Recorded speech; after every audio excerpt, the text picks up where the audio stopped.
This was put here to ensure that there is no indefinite waiting. Once a referral has been accepted, the scheme shall provide a progress report regarding the status of the case. The report is to be made to the Ministry of Justice. Post-finding of guilt referral process. If a referral to the Restorative Justice program is considered appropriate, the court may adjourn to allow an opportunity for the scheme to facilitate restorative justice. The court may provide direction to the scheme with respect to the purpose it seeks to achieve. So the court may talk to the, maybe by way of order, direct them on which way to go. Options can include one of the following: convening of a restorative justice process to develop an agreement which the offender may complete under the supervision of the scheme. The result of restorative justice and the terms of agreement is to be reported to the court before date of the sentencing hearing. Normally in court, there is also what is called allocutus, that after finding of guilt, the judge gives opportunity to talk about factors that may mitigate the sentence, maybe evidence of good character or bad character or whatever, things that will make the judge to, give a lenient sentence. Maybe the lawyer will speak and talk about how he's the breadwinner, that will help to mitigate the punishment. So I think it's at this point, at this break, before the judge pronounces the sentence, that he will give opportunity for them to go and make amend.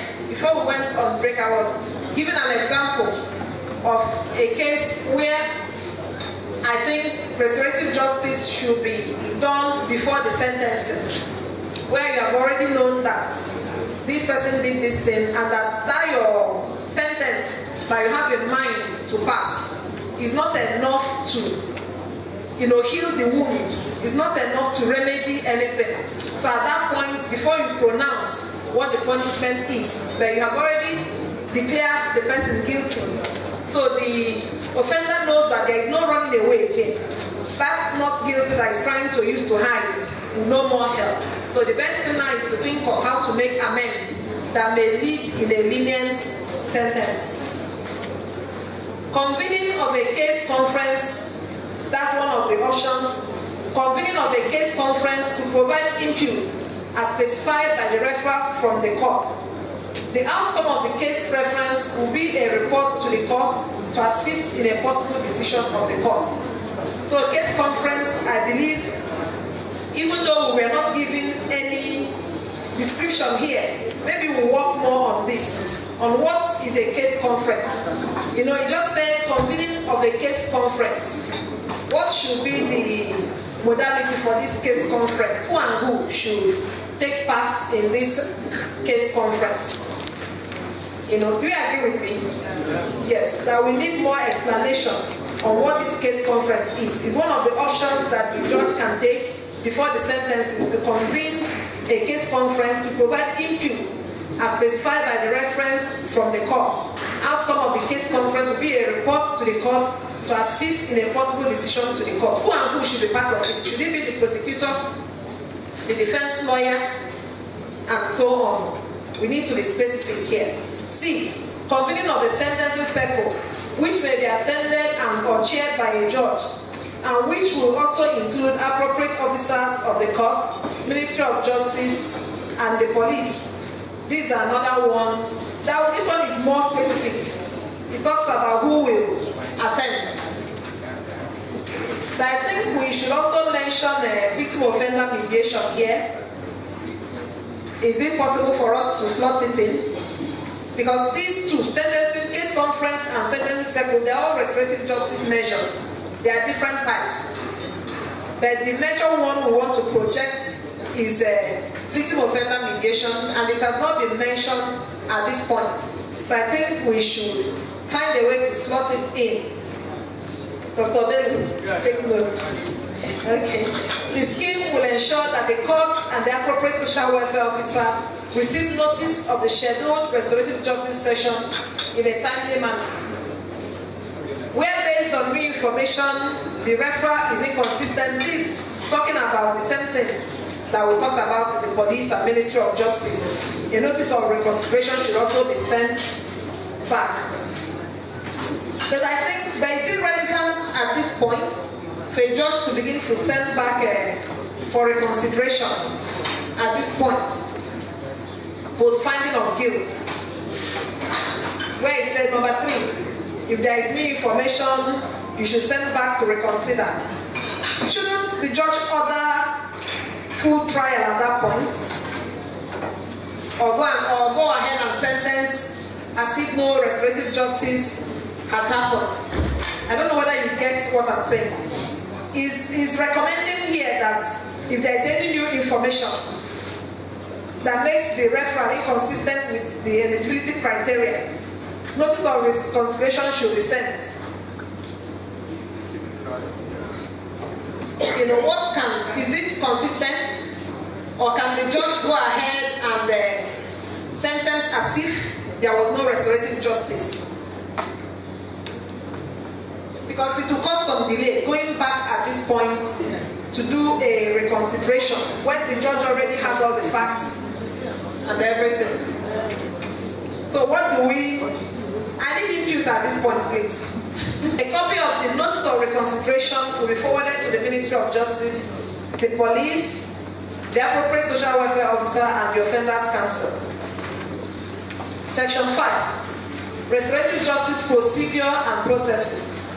The scheme shall, upon receiving a restorative justice referral from a referring body, notify the offender, the victim, and community representative, formally advising them of the opportunity to participate in the ROJ. I think this is good, you know, to notify the community and everybody of the opportunity.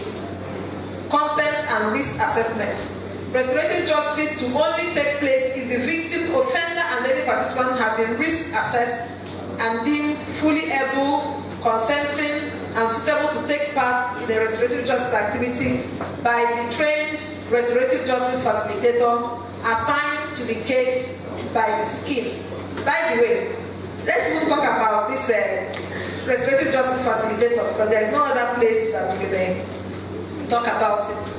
Who should be these facilitators? Is it the mediators at the Lagos State Multi-Door Courthouse? This is the pool of mediators that we know, and this is the mediation center for Lagos State for now. Or should there be other mediators working with the scheme? I don't know. We'll put it down. It's part of what we need to know. Who are these trained facilitators that we keep referring to here? The ones at the Lagos Multi-Door, they absolutely need more training on restorative justice. Even the ones at the City Mediation Center, because this is not what they were trained for. They're all mediators, but they need refresher, more training on, not even more, training on restorative justice.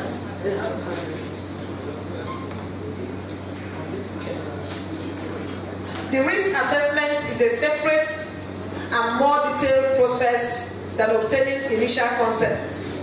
The trained restorative justice facilitator must consider any risk of emotional or physical harm to participants and others through a restorative justice process, and how any risk should be managed. I think what he's talking about here is that facilitator, that person that will do that mediation, is supposed to assess, is this going to be a violent meeting? You know, how is the mental condition of this offender? Because there are some offenders that have mental issues. Even the victim himself may have may be aggressive, may want to attack that offender by mere citing him. You know, by assessing, by interviewing them, you'll be able to know whether the anger, the level of anger, whether it's still burning so much, whether it will be safe to bring them together at all, whether there will be violence. You know, whether somebody else will be there before you finish. The risk assessment should be conducted immediately and must be completed before restorative justice can take place. Victims and offenders must not be forced or pressured to take part in restorative justice. No forcing is voluntary. Presentation of successful outcomes and explaining the restorative justice process does not constitute exerting pressure. yes, it's good that this point was added here. You know, he said, don't put pressure, but that you have explained. If you explain what the process is not considered as putting pressure. If you explain how it has worked before, and the likelihood that it will work, it does not mean that you're exerting pressure. It's completely voluntary, and in some cases, the victim may not want to take part in pre-sentence restorative justice. Is that possible?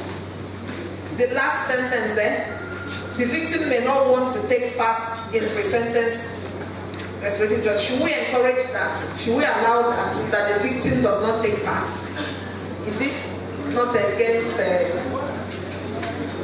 or maybe if he says he doesn't want to come, wouldn't he say that he was not taken into consideration, that he was not well represented? Or do we add a right that maybe his lawyer could come? So we will also note that. Other forms of intervention, such as victim offender mediation, may be considered, and the restorative justice process may be appropriate at another stage of the criminal justice process, and victims should be made aware of this if appropriate. If the risk assessment indicates that the victim offender conference will not be suitable, but an alternative type of restorative justice may be suitable, then the trained facilitator should explain the restorative justice activities options on offer and assist participants to choose the one that will work for them. If the risk assessment indicates that no form of restorative justice is suitable, then no activity can take place, and the other participants and the referring body should be informed. Train restorative justice facilitator to offer support to victim, offender, or other participants who want to opt out.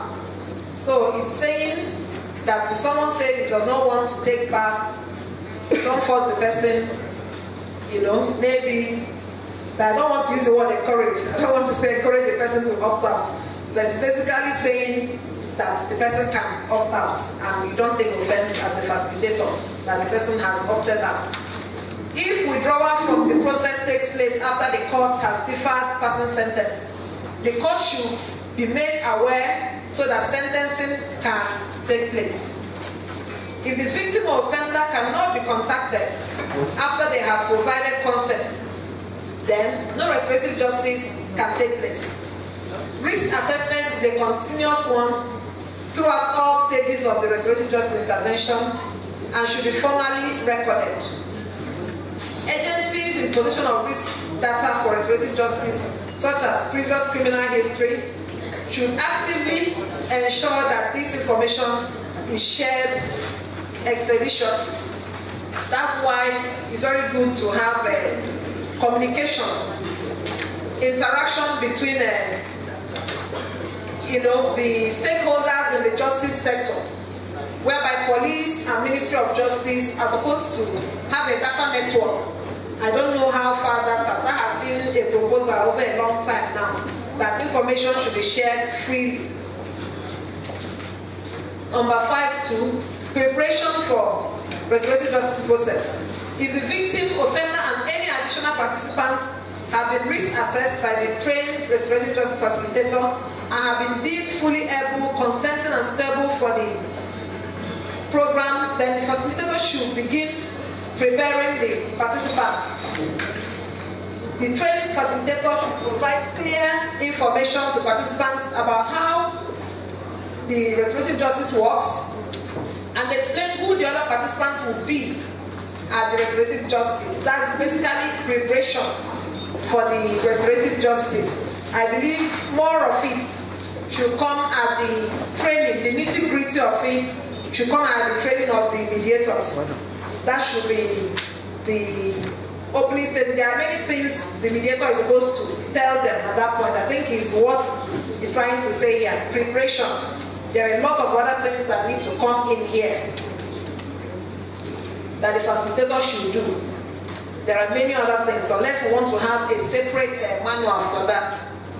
I think there is actually need for a separate manual for the mediators, practitioners guide, that's the facilitators themselves, on how to carry out the restorative justice, because this is just about referral and so on, the nitty-gritty of the mediation proper, we still need a handbook on that. Restorative justice activity. Only the trained facilitator assigned to the case should facilitate the process. Where an agreement is reached during the process, the parties shall enter into a restorative justice agreement.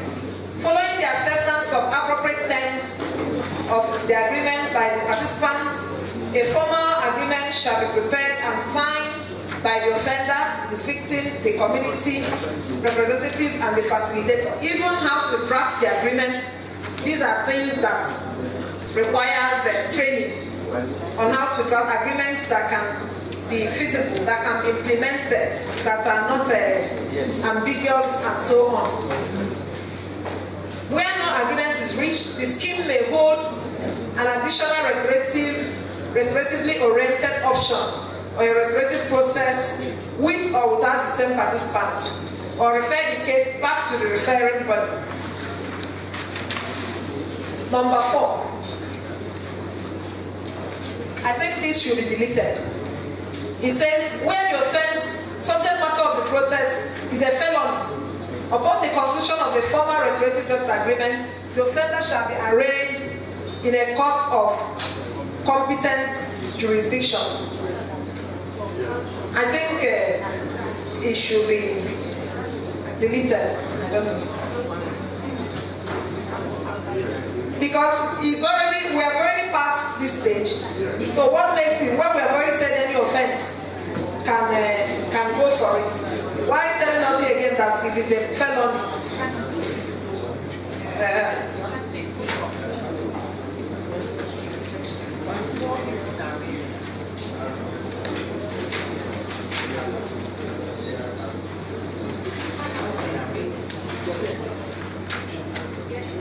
This is a preparing. I think we should go, but let's look at it very well. Number 5. Upon the arraignment of the offender, the court shall inquire as the circumstances leading up to the restorative justice agreement. If the court is satisfied that the restorative justice process complies with the provision of this protocol, the court shall enter the restorative justice agreement as the judgment of the court. I think this refers to when the at the magistrates, no, at the police and the Ministry of Justice, if they decide to settle, that you have to come back to court. He's talking about the court order so that you're not accused of compounding. I think he's in tandem with section 15. So when you decide to divert, it's actually called diversion. All these things we're discussing. Diversion of criminal, of offenders away from the normal track. If you decide to divert at that police stage by referring it to restorative justice, this section 5 is saying you have to come back to the court, and the court has to be satisfied before you enter it as an agreement, and it's entered as a judgment of the court. This number 5 is very, very relevant, because you may ask, what happens if it's referred at the magistrate? No, I keep saying magistrate, at the police level and at the Ministry of Justice level. Is it that they don't come to court anymore? Is it that they go away from there? So this answers that question. You have to get to court for a court to enter the restorative justice agreement as a judgment of the court. Because that section, Dr. Bego, what section is that again? The one that says 99, yes, of the criminal law, that says it must be with the order of the court before you can settle a criminal matter. Otherwise, it will be seen as compounding of a criminal offense. Any offender that fails to carry out the terms of a restorative justice agreement shall be liable to be sentenced in accordance with the law in relation to the offense. So if someone reneges on the agreement reached, then the person will have to suffer the full penalty of that offense as if he were convicted fully of that offense. Any offender who breaches the restorative justice agreement in the first instance shall be brought before the court to inquire the reason for the breach, and subject to satisfactory explanation may be given a warning and order to comply with the restorative justice agreement. So there is opportunity for warning if the person does not comply, before the person will now be sentenced as if he is suffering the full penalty. Where a referral to restorative justice process is made by a court after the offender has been convicted pending sentence, the restorative justice facilitator shall prepare a report on the restorative justice and any outcome agreement for use by the court at the sentencing hearing. Such report should include the following information: the parties that agreed to participate in the process, who participated in the process, and the type of process, details of the outcome agreement or action plan, whether or not it is completed by time sentencing, and the views of the victim and the trained facilitator. Actually, in victim offender mediation, the mediator can make recommendations. This is one of the differences between normal mediation and the victim offender mediation. You can make recommendations. You can recommend drug therapy, assuming you find that the offender is an addict. You can recommend education. You can recommend anything from what you observed as the mediator is allowed. So all those are things that should send to the court. And I believe maybe, of course, the court can also order the social welfare ministry or something to do something. Because if you recommend to court, send the report to court, maybe to take care of some people that are destitute and that's why they are staying. The court can, all they can do is to make an order. And who will the court order to? Who will carry it out? The ministry. So I think one way or the other, the ministry has to be carried along here.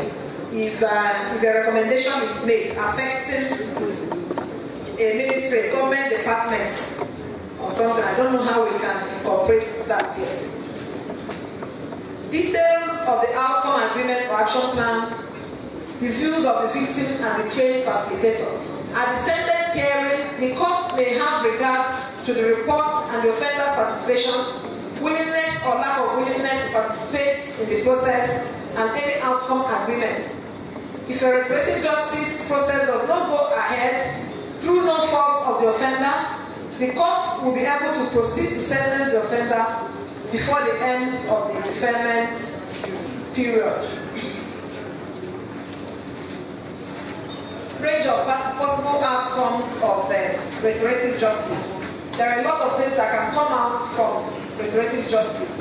Restitution and financial compensation. The offender may make payment to the victim by way of monetary or material compensation for the purpose of reimbursement for actual loss incurred by the victim, community service or work.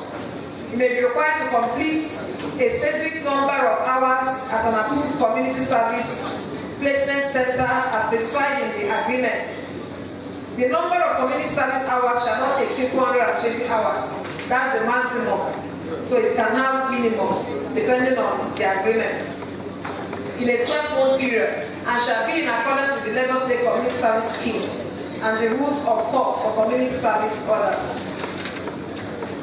Personal service to the victim. You could tell the victim what you want the victim to do for you.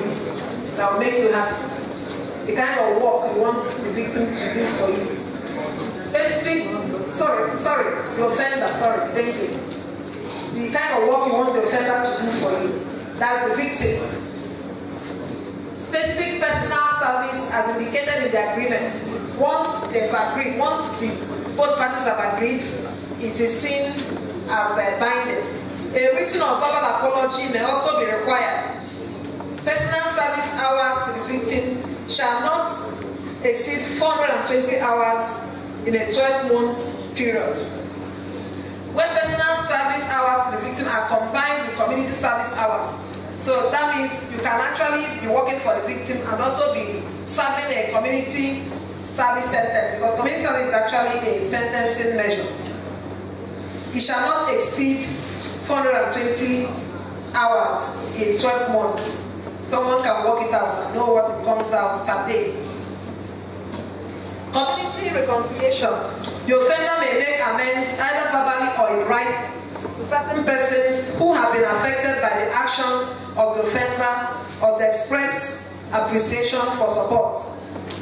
maybe the person could write to the community. Education programs.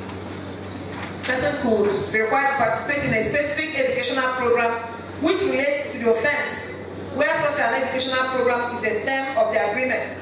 The offender shall be referred directly by the scheme. Any costs related to this program shall be paid by the offender through relevant agency. Supposing the person is required to go back to school and is a destitute, whose responsibility is it at that point? Is it the Ministry of Education that should waive school fees or something? Or any form of tuition? I don't know. So we'll note it.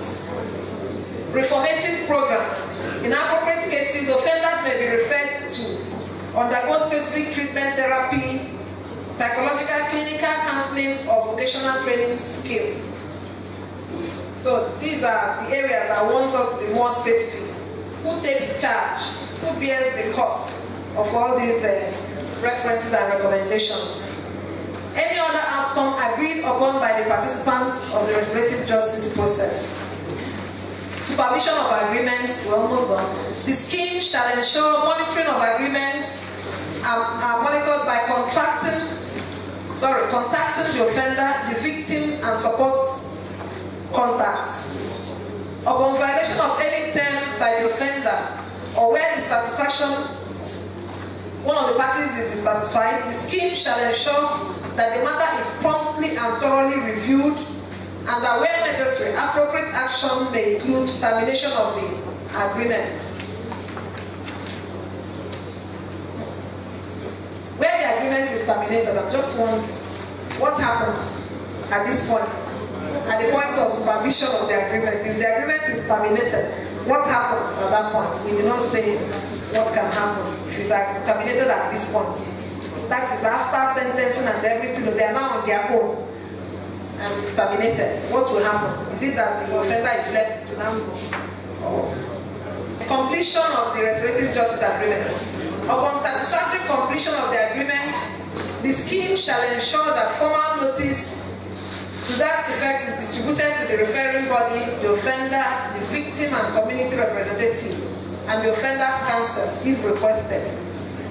On failure to satisfactorily comply with the terms of the agreement, the scheme shall ensure that formal notice to the effect is distributed to the social welfare officer, the offender, the victim, and community representative. This is talking about failure to comply. It's just saying that we distribute notice. So after the notice, what happens? I think I'll rest my case here and I'll wait.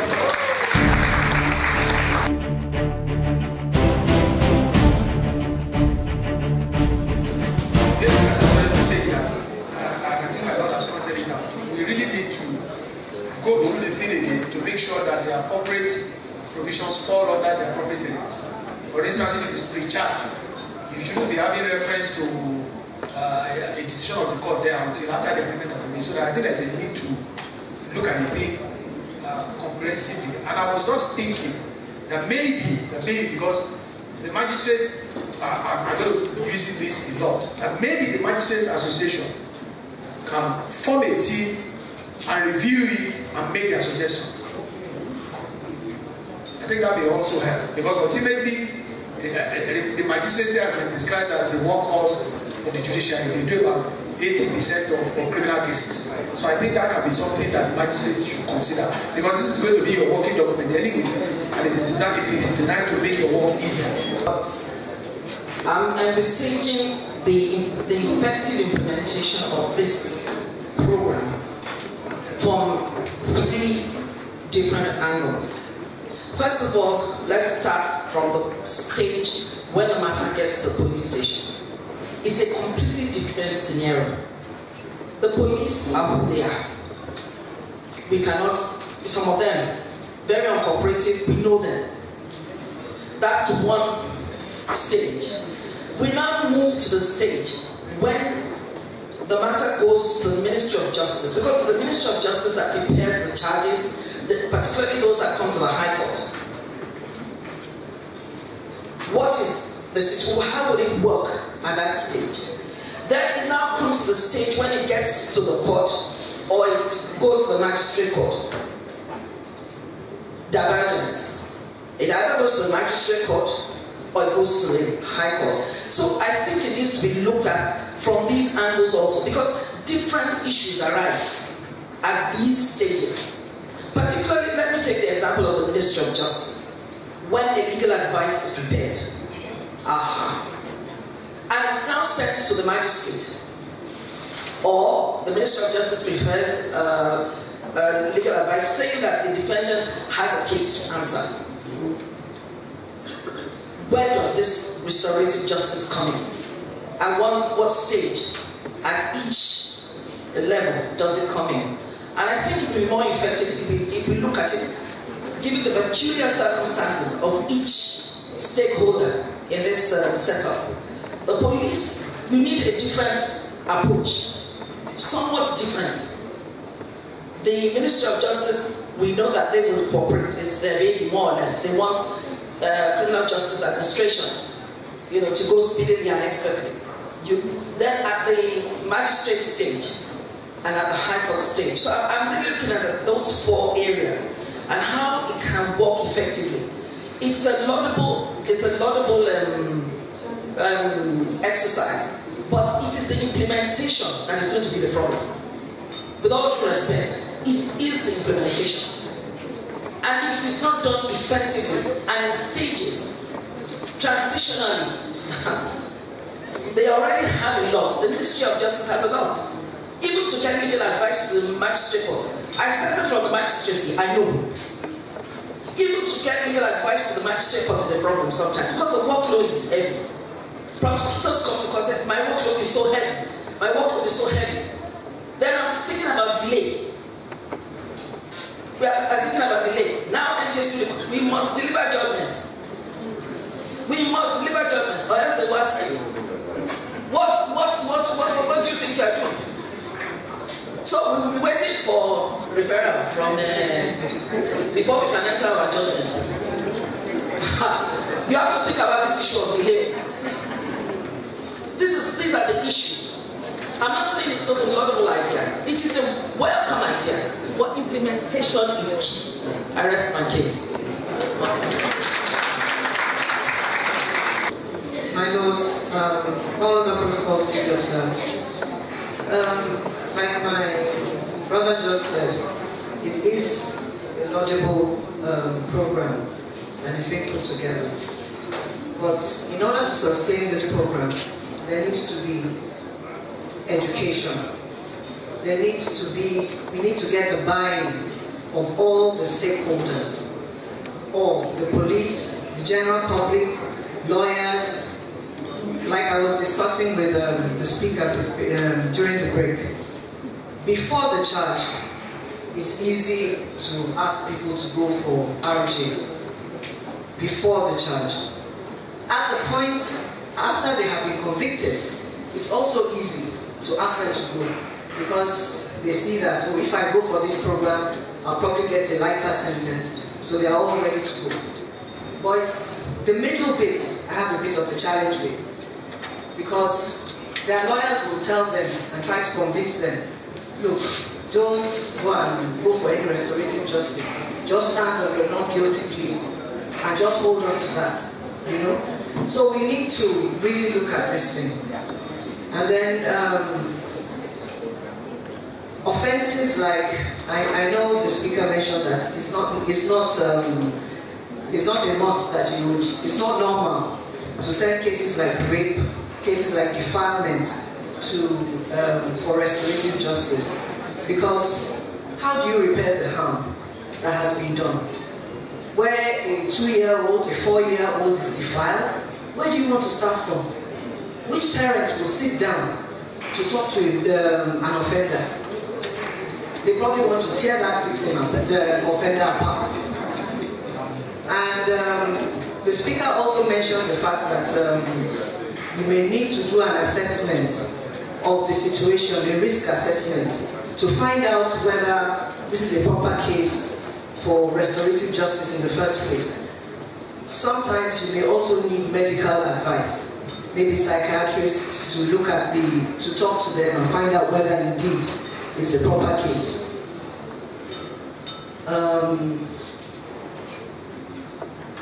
Justice Taiwo already mentioned the fact of the 90-day rule that we have to deliver judgment. If post-conviction you send them for restorative justice, a restorative justice program, how long are you giving them? When you send them off, they will delay your returns to be made to the NJC. You don't have a choice there. And then we also talked about this notice of reconsideration. At the point where the case is already before a court, the court is seized of all the facts concerning. I don't believe that you need to send it for any reconsideration. The judge has all the facts and can go ahead and make the referral if necessary. Thank you. Good afternoon, my lord. All protocols with your referrals. Actually, I've been listening to this discussion and I was wondering whether I should actually talk about my own experience with restorative justice. Now, we have all agreed on one thing. It is not in every case that can be applied. I've applied it on 2 occasions because I'm conscious of the fact that justice is a three-way traffic. Justice to the victim, to the society, and to the defendants. Now, I'm going to ask a question. Somebody who had 10-day-old child in the septic tank. Now, who is the victim in this case? Because if you look at that instance, well, the state has a duty. There's a dead body. Now you have to deal with such a case, and then you begin to wonder, sending this woman to prison, what would it serve?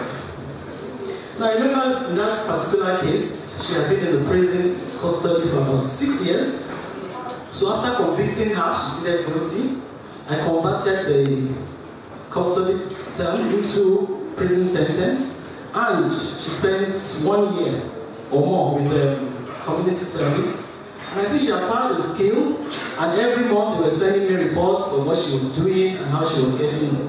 Now I think in such cases, you could consider restorative justice. Now if it was somebody else, and you see the person walking about the streets of Lagos, would that not pose a problem? Somebody killed, and you are looking at this person walking about, doing nothing. So in that area, we need to consider what we're talking about when you say restorative justice.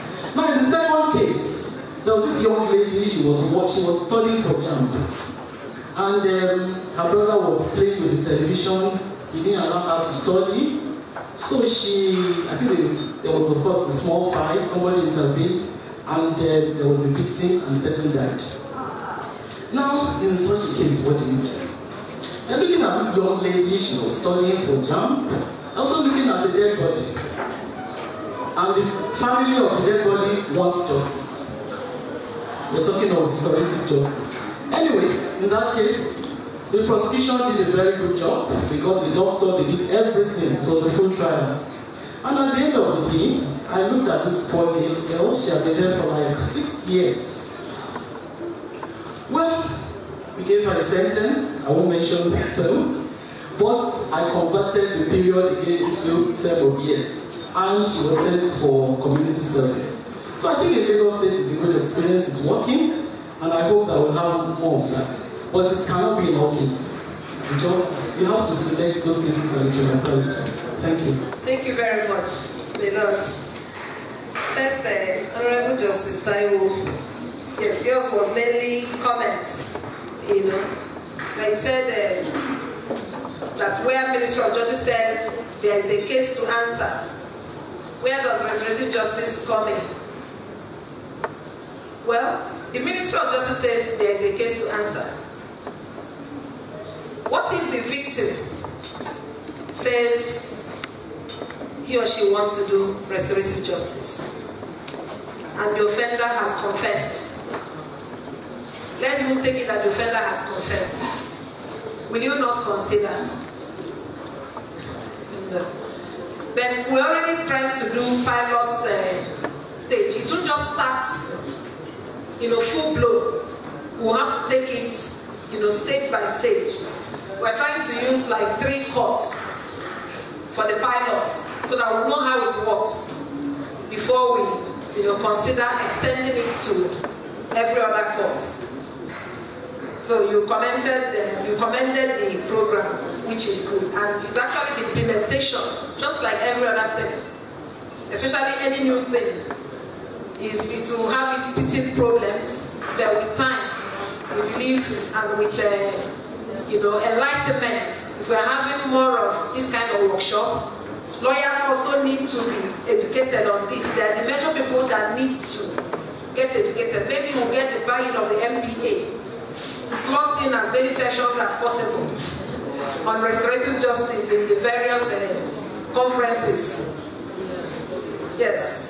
So, Justice Oyepeso, you expressed concern that lawyers will tell them not to go for restorative justice. That's also why they need to be enlightened. And maybe, can we also do radio jingles and so on, so that the public will also know? Yes, so that not just what their lawyers tell them. Even in normal mediation, lawyers are accused of also, stalling the agreements, the process. So, in the case of defilement, well, it's not good to ordinarily recommend victim offender mediation in some. But what if the victim, the parents of the underage child, what if they are yearning for it? Will you shut them out? And the accused is ready to make amends as well.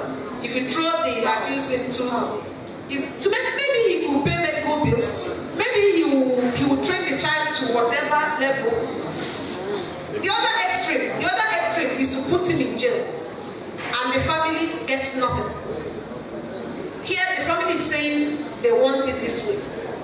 They should not be shut out entirely. That's my own view. Protecting him from the other. Yes. Well, that's why it's not absolute. There are still other sentences that will follow. There are still other punishments that will follow. Yes. Maybe the sentencing judge should now, consider more. If he was to give only community service, maybe you consider other things that will that will stress the seriousness of the offense. Yes, I don't know. Then I'm looking at the victim, because you consider both sides. If the victim family, they are yearning for this way, they say they don't want to come to court at all to testify. We don't even want to face trial at all. The shame will be too much for us. But we want to see the person that did this thing. We want an explanation from him. We want to punish him in another sense. Let him pay and pay through his nose. I think it's another way. Instead of leaving them to lick their wounds entirely, because that's what it will result to. Okay, Justice Ogunsign, yes. She's also a seasoned mediator that turned to the other side. So that's why, I guess that's why she's already applying the restorative justice and applying it very, very well. So you see, the extenuating circumstances is still what matters. As a judge that has discretion, you look at the circumstances before knowing what to do. I think that's all for now. Thank you. How long? Yes. Below raised the apprehension about the 30 days. I believe in that kind of situation, you've already convicted, is sentenced. You have John. Maybe 1 week, maybe 2 weeks. Put the next date for the sentencing. It's left for them now to hurry up and know that the next date, if they don't come up with the agreement, you're going to sentence. I think that should do it, instead of just waiting for 30 days or saying you will not do it because of your time is running. I think that should solve it. You fix a date for it that will accommodate your own schedule, a date that is not too far away, for them to come and report back on the settlement. Otherwise, you enter your judgment if your time is running. But if you can endure, if you have enough to report, you could extend the time a little. They could come if they did not settle you to adjourn again, depending on how the judge is managing her case docket. I think that is it. Thank you. Thank you very much. I don't know whether I'll be right to say this. Should we go to the professor's chamber?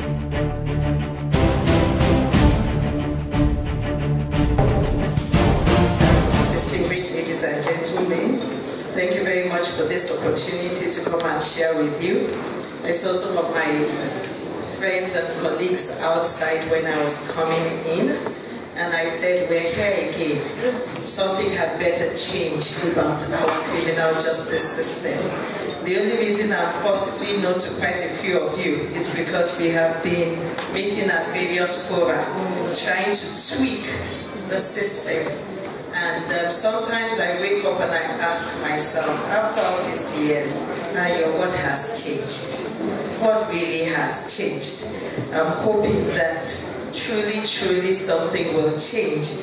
I'm taking a cue from my Lord's observation that the ideas, in fact, for me, what is most unsettling is that now we have all the right institutional framework. We speak the right lingo, but somehow, when you are looking for the indicators of change, they're so difficult to see. And I think that that was what I was reflecting on when I got the topic, thinking outside the box, seizing the opportunities for restorative justice in Lagos State.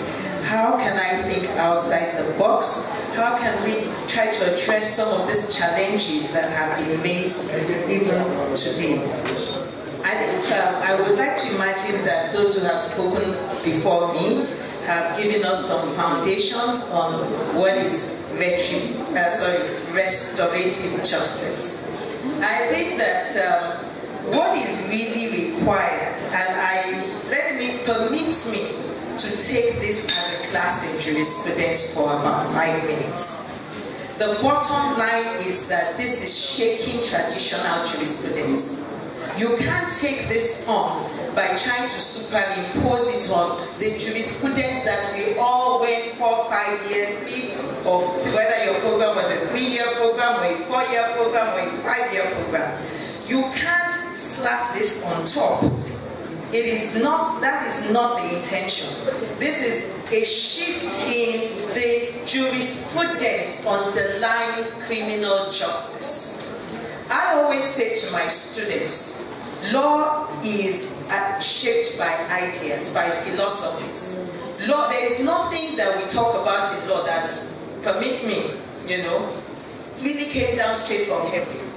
Most of them are conceptions, philosophies. For example, our law of contract. It's rooted in classical theory about the human being born endowed with reason and freedom, as a result of which he can contract, and as a result of which the law says he is free. That's the whole essence of market forces. He has reason, he can judge whether he gets value for money, and he can make his decisions. He can contract freely. The same classical theory informs criminal justice administration. And classical conception of the human being is that the human being is born endowed with reason and with free will. That's what you have in section 24 of the criminal code. That is why you do not ever, you don't have an excuse except it was an act independent of the exercise of your will, or it was an event occurring by accident. And those things attack, or it's insanity, in which case your reason is impaired, immaturity, reason impaired, extraordinary emergency, free will, etc. So you can see that it is it's because of this philosophy that we are where we are. The idea of the human being who knows what he's doing. And if with prior warning he chooses to pursue the path of what we have defined as wrong, then he knows what he is doing and should be fully responsible for what he is doing. That is the basis of criminal responsibility. Then we move on, and then we say, because he is free-willed, it is a choice, and so he deserves punishment. because he's filled, he deserves punishment. And of course, the notion of reason, which said all human beings are born endowed with reason, also added to it a little bit of a reasonable man who sees the pleasure from this and the pain threatened.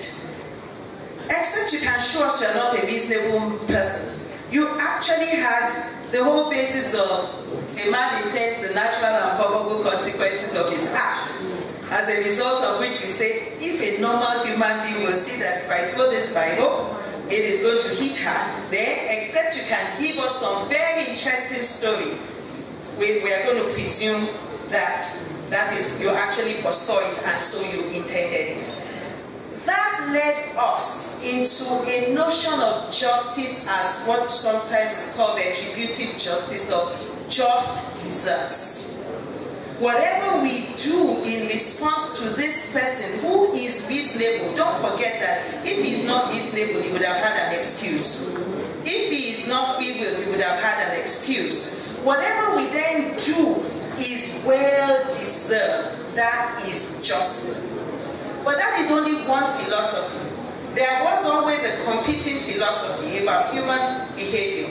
It came from those we call the positivists, who say that human behavior is conditioned. But criminologists will tell you that it makes everybody very uncomfortable in society to accept positivist theory of crime. Because it then means that the roots of crime lie everywhere else but that individual. And it weakens our justification for punishment. Now, the bottom line is that the criminal justice system has worked or tried itself. It had to accept, and that is why, even though for the purpose of responsibility, classical theory holds sway, always when it got to the stage of sentencing, we gave room to positivism. And that is why we talk about mitigating circumstances. That is why we look at the background of the offender. That is why we look at all of some of those things. So it wasn't always the case that we had no room for any other thing apart from punishment, retributive punishment. Of course, we also had deterrent punishment. Now, restorative justice is challenging the very fundamentals on which traditional criminal justice was built, which is retributive justice. It is saying that we have worked with it 100, 200, 300 years, and it hasn't delivered on its promise. It told us that we will deter offenders. We find that punishment is not deterring. If anything, we find that some punishments, for example, custodial treatment, is even creating more problems. And it is not only in Nigeria that when people go into prison, they come out hardened. It is not only in Nigeria that when people go into prisons, they get mixed up with criminal gangs and know how to do it better. They learned what was weak about it. It is not only in Nigeria. It is something that has been learned. So because of that, we are being asked to rethink what is our aspiration for criminal justice.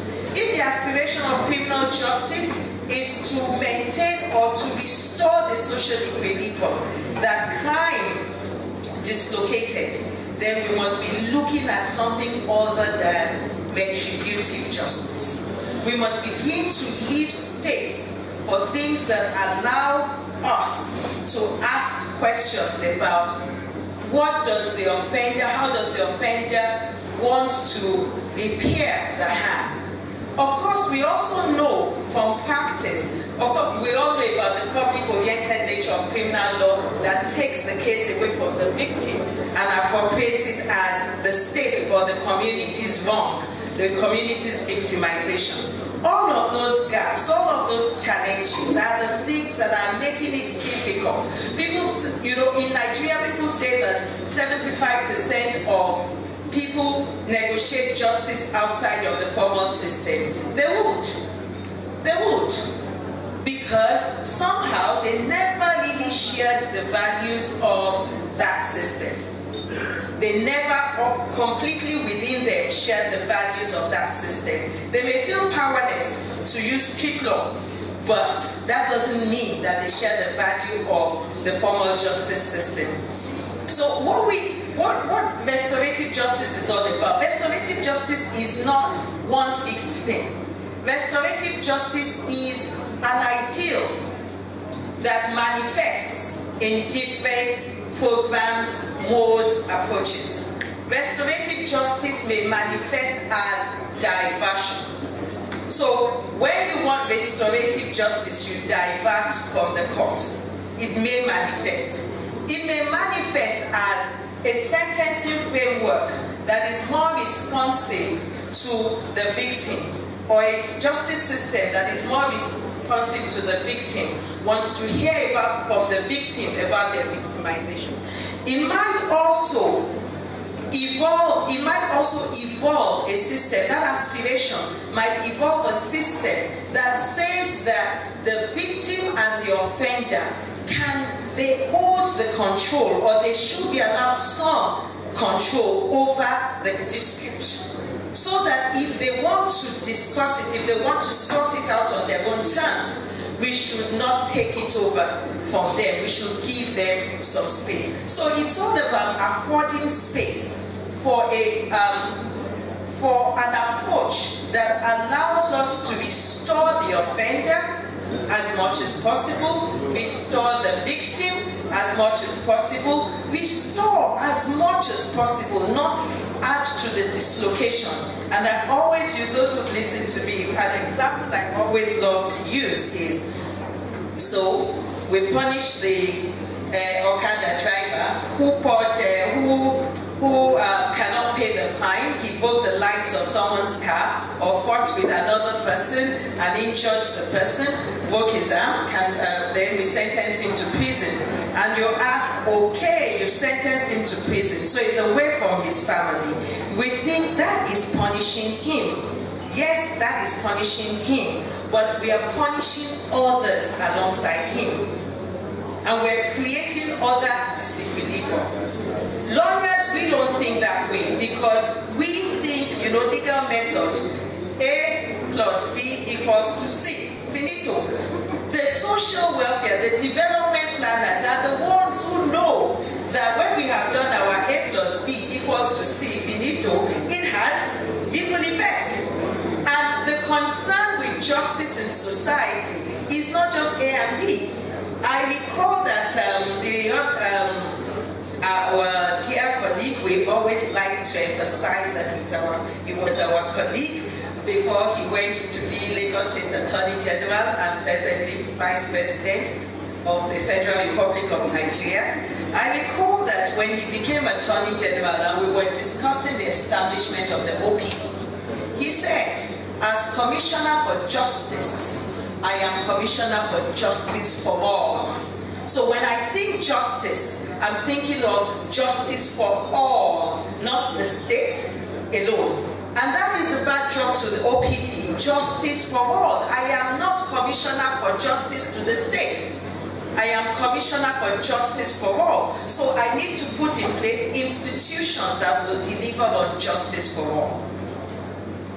And I would say, in setting the Lagos State context, that we have certain opportunities for adopting restorative justice. It is not very clear, it's not as clear as can be, but we do have. We have opportunities within the criminal law of Lagos State. And I don't know how many of us here are familiar with the provisions of Section 3.1 of the criminal law of Lagos State, which explicitly states that one of the purposes of the criminal law of Lagos State, one of the purposes of the criminal law of Lagos State is actually restoration.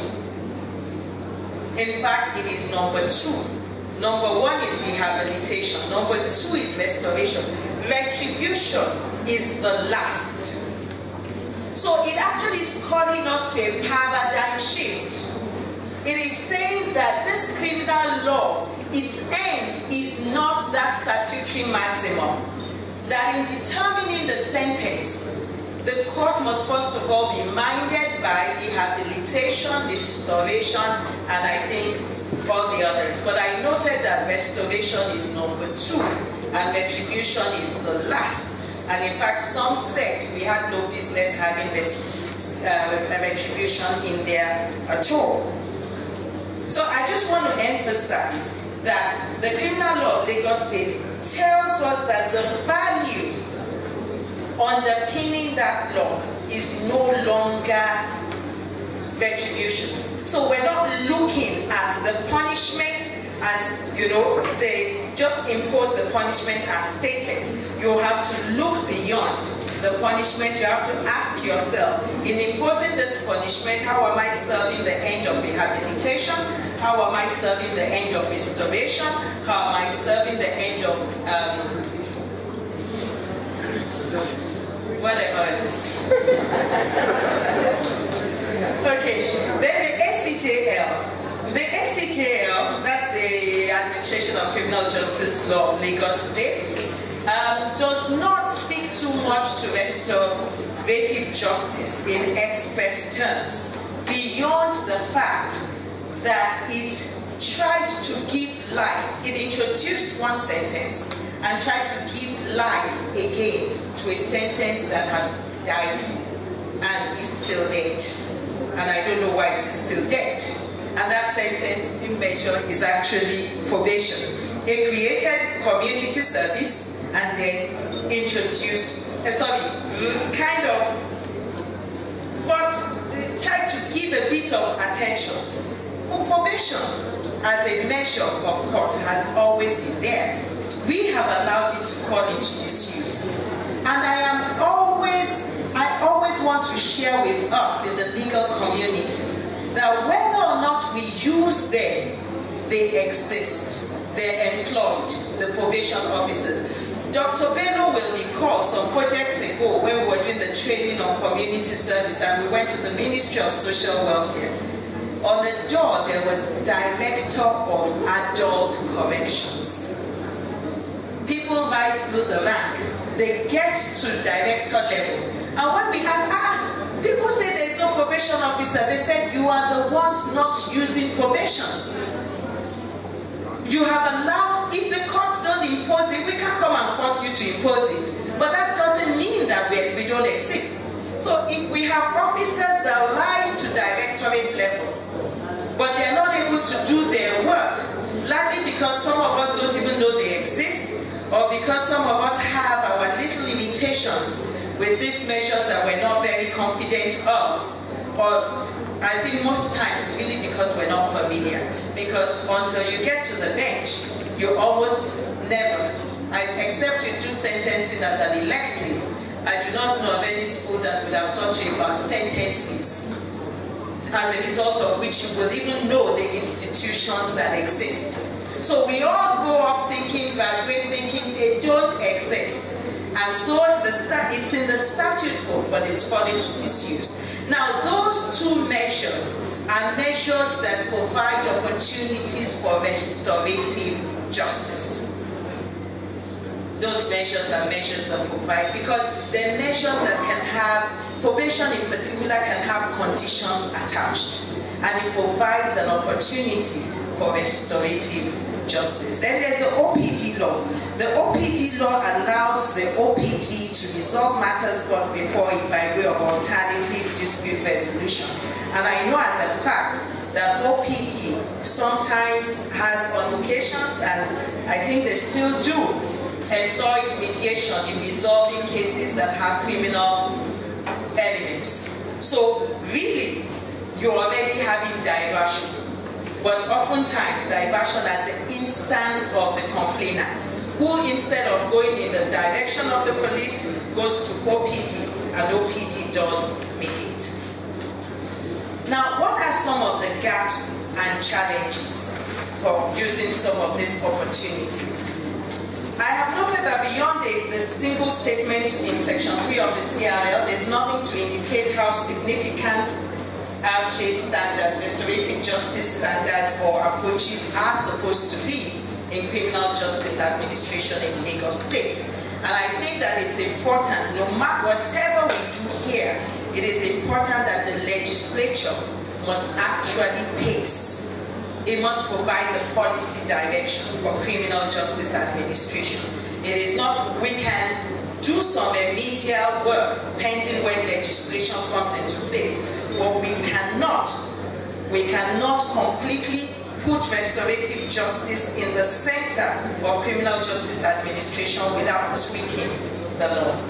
Also, beyond the opportunity for OPD to use ADR in resolving matters brought before it, there is no other legal provision that actually allows for the diversion of criminal cases from the courts, a legal provision that allows criminal cases.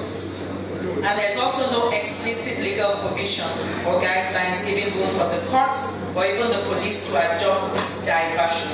And of course, you know, some people have expressed, as the traditionalist lawyer, constitutional issues will be raised and all of those things. That's why I said we can have remedial interventions, but we can't completely have restorative justice in the middle without some legislative reform. I looked at the ACJL, and it is definitely time to review that law and borrow lessons from the ACJA. At least the Federal Act now allows victim statements to be taken, you know, which then gives the judge confidence, because I can imagine that if we begin to ask for victim statements, victim impact statements, again, the constitutionality of that might be tested. And I worry, given that, you know, the training that the traditional jurisprudence was that the judge should not be looking at should not be asking the victim about his or her to make, you know, the judge is the one who has the right ability to compute, you know, the equality of offending and the punishment imposed. So we definitely need some intervention there.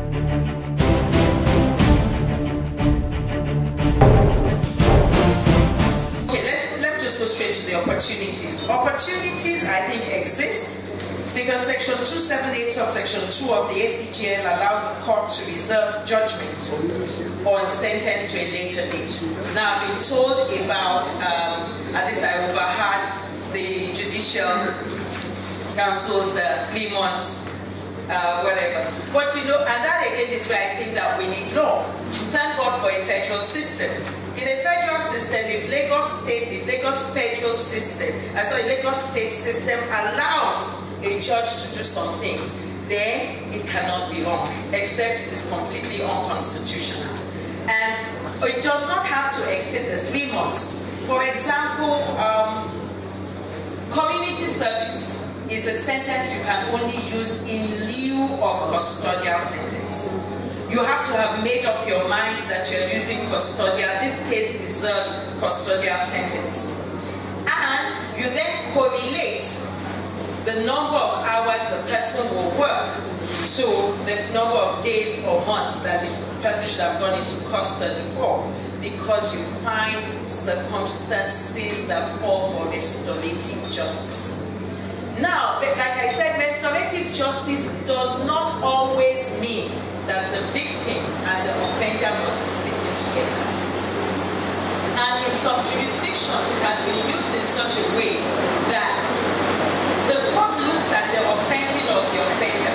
Say someone mugs an old woman, and then says you're doing your community service in an old people's home, so that you can understand the vulnerability and the kind of harm done to you. You must come close to them to be able to understand the impact of your wrongdoing. In some cases, what has been done in some jurisdictions, so a young man was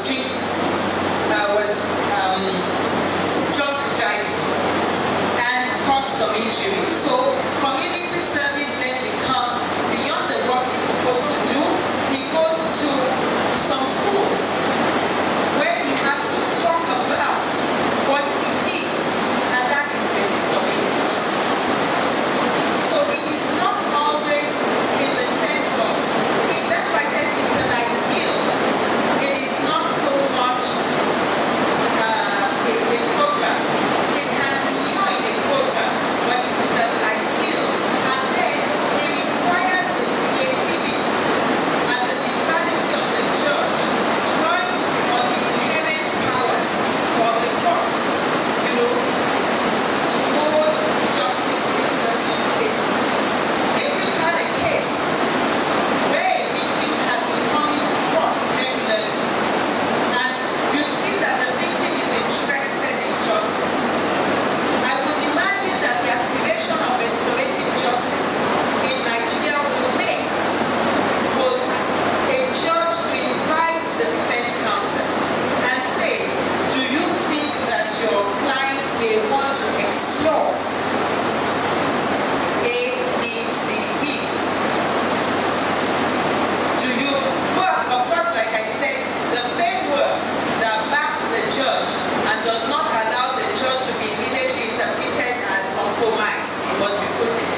judges the leeway to use their inherent powers, you know, to get justice from case to case.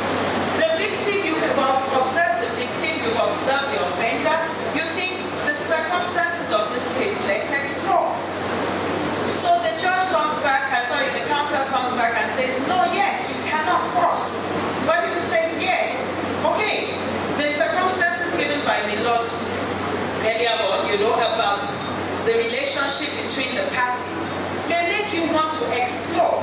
Of course, we also have protocols because we recognize the vulnerability of victims, especially victims that belong to vulnerable groups. So that is why things like rape would usually be taken out in some jurisdictions. But we have to ask ourselves, is it well advised to take rape out in our jurisdiction? Because in other places, people are willing to testify in the open. And so they will go to the full length, you know, but they may not hear. So you ask yourself, rather than losing this case entirely, would it serve a better purpose for it to go to diversion? You ask. Those are questions that, and that's why we will constantly need guidelines. The guidelines will have to constantly evolve. So in reserving judgment to a later date, it's not impossible where there is an indication that the victim and the offender don't mind, especially because most times in crimes, offender and victims are known to themselves. At least that's what victimology tells us. They usually have some kind of primary or secondary relationship. So you ask them, do you want to go to OPD? And go and then they come back. And those will be things, because I have always asked, why is the court allowed to reserve judgment until a later date? Why? I think it's because the law expects the judge to go and reflect on what sentence best suits and to advise himself or herself through all sorts of reflections and information. Of course, what is lost here is the fact that we don't have pre-sentence reports. Because the assumption is that the judge, otherwise, why would you be given time? If it is not that the law expects you to go and reflect on some things. So I argue that, well, a creative judge may say that I am reserving judgment as relates to sentence, guilt, and I am going to reflect. And I have room in some of my reflections here for, if he's in custody, pass it on to the prisons and tell them, you want, go and see, after all, prison system says that they work for rehabilitation primarily. We sentence them to prison for punishment. Prison says we receive for rehabilitation. So tell them, you're receiving for rehabilitation. You work with the inmate. Do you want to go and explore and prepare me a report? Or give me some information. Sometimes information about the mental health. Information about so many things, like the woman who tossed her baby into the well. You want to understand exactly what happened. And that you cannot get without asking people who have no business with the court. You need to ask family, you need to ask neighbors, you need to get information. So there is room within the law. Of course, it also has, it's best to have a legal framework that helps us. So I also say that another opportunity is the more liberal use of non-custodial sentences, like the conditional discharges. In Canada, for example, there's zero tolerance for domestic violence, official policy. Every domestic violence report, complaints to the police must be prosecuted, whether the victim wants to go forward or not. That is based on, they're coming from gender-based, protecting people from gender-based violence. But that same system, then it doesn't sentence to what we call partner assault. It doesn't sentence to custodial institutions, except absolutely necessary. Wait, whatever. It says you must go for 13 weeks of therapy. weeks of therapy. Largely because, of course, they started to find out by the time they made those inquiries that the person, most times, they don't believe it's wrong, they do not understand it's wrong, that is the tradition they have always known, until they go into some kind of session that debriefs them of what they've always known. Or sometimes it's some psychosocial conditions that are straining the offender in that direction. If someone has an anger management problem, no amount of custodial sentence is going to deal with the problem. So you overtake me, then you slow down in front, and then I have road rage, and I go and I bump into your car. You think that by sentencing the idiot to prison, everything's going to change? That person has issues. If the prisons are not going to do it, if they're not going to provide psychosocial therapy, he's going to come out still the same person or worse. So you can see that you actually need to get a little bit of information here and there. Of course, I do concede that we have a lot of structural and institutional limitations. But there, I have an attitude. If you look at the problems, you will never move forward. So just start small, do your little bit, and as we begin to, hack at it, maybe one day it will completely give.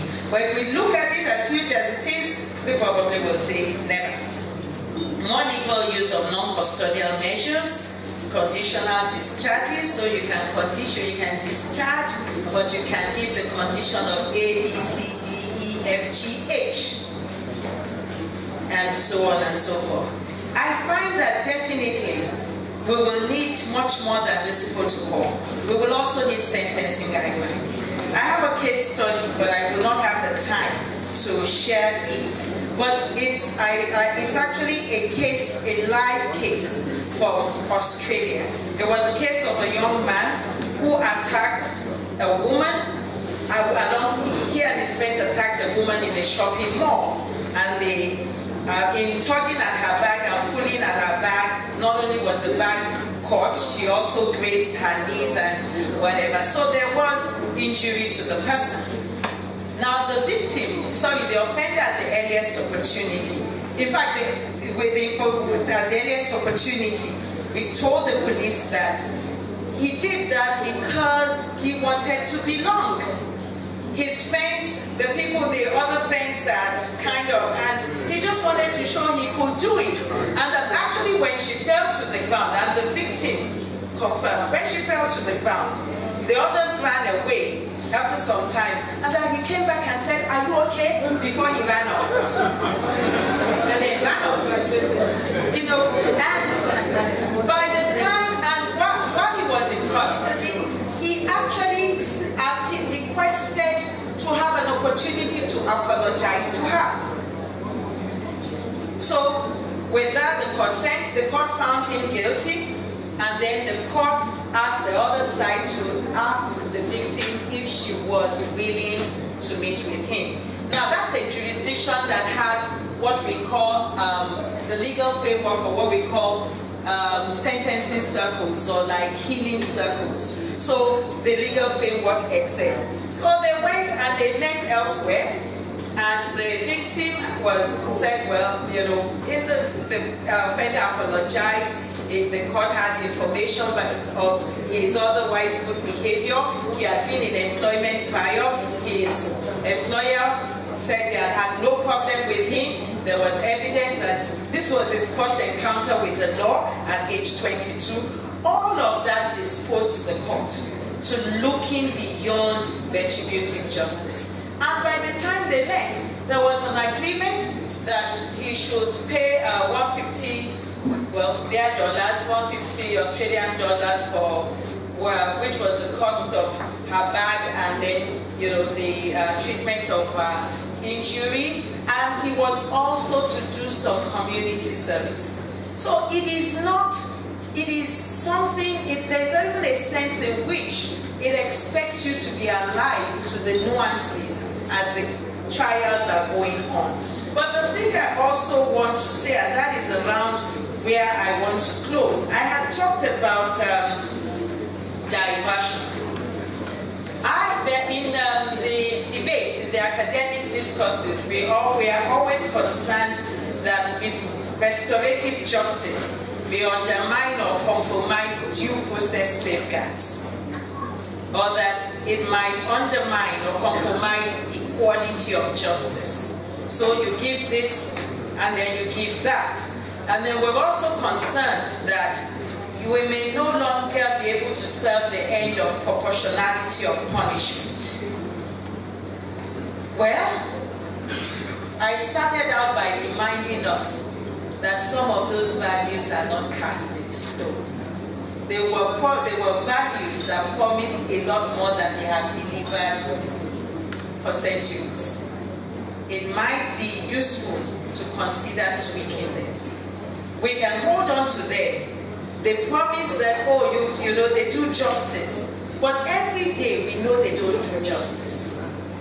And the question is, why do we want to hold on to an ideal that is not delivering on what it promises? Simply because it is what we have always known. These ideas came up at particular times. When it comes to diversion, I will say that I will be very uncomfortable with the restorative justice diversion program that allows cases to be diverted from the courts that is not court-centered. In many jurisdictions, lay the charge. I would not want diversion. I will be very honest. At this point in time in Nigeria, I will be reluctant. We already have diversion at the police station. I'm not very keen to formalize diversion at the police station. I would rather the case is charged, then diversion takes place in court, which will require for the court to have the power or for the legal framework to allow diversion at that point in time. So it's charged, and I think that will take care of. And the fact that legal DPP's office says the case should go for prosecution, or that they first disclose a case, does not mean that it can't go for diversion. It then requires in diversionary programs, the mediators must not compromise the values of justice. It will require a lot of training. It is not about saying to the victim, you better just take this. The wrong is no less the wrong. Going to diversion doesn't mean that what that person did is less. It is still wrong. It is the how to deal with it in order to elicit a bit more equilibrium is what we are after, especially when there is evidence of willingness on the part of the offender and on the part of the victim. So it doesn't lighten the offending. It doesn't lighten the offending. And then when diversion takes place, diversion can take place completely. But once diversion comes to court, again, there will still be a measure. But don't forget, you actually have generous powers that you have left unused. You know, you actually have your conditional discharge. You know, it's there. So you don't have to have that your hard and fast, punishment. So when they have finished their discussions and maybe they are agreed as to some sentence, you don't, in the same way as plea bargaining, as you are not compelled to accept what they negotiate, but you can have an eye on what they negotiate. It informs you, you get to understand where they are, and you are then representing society and community as a whole. Of course, it would assume that our institutions are well in place. So I would say that I prefer a criminal justice system that is still that is centered on restorative justice, but is still judicially centered. It, however, requires a significant paradigm shift, which inures in a commitment to reinvesting, in fact, reinventing and reinvesting in courts. in both conceptual and fiscal terms. A criminal justice system centered on restorative justice will also require comprehensive legislative reforms to ensure that the aspiration to give priority to restorative justice is expressly stated and mounts consistently through all the relevant legislative framework. I thank you very much. As you can see, that's the job of a professor. It was a good lecture. And I think we as students, we must have one or two questions for clarity.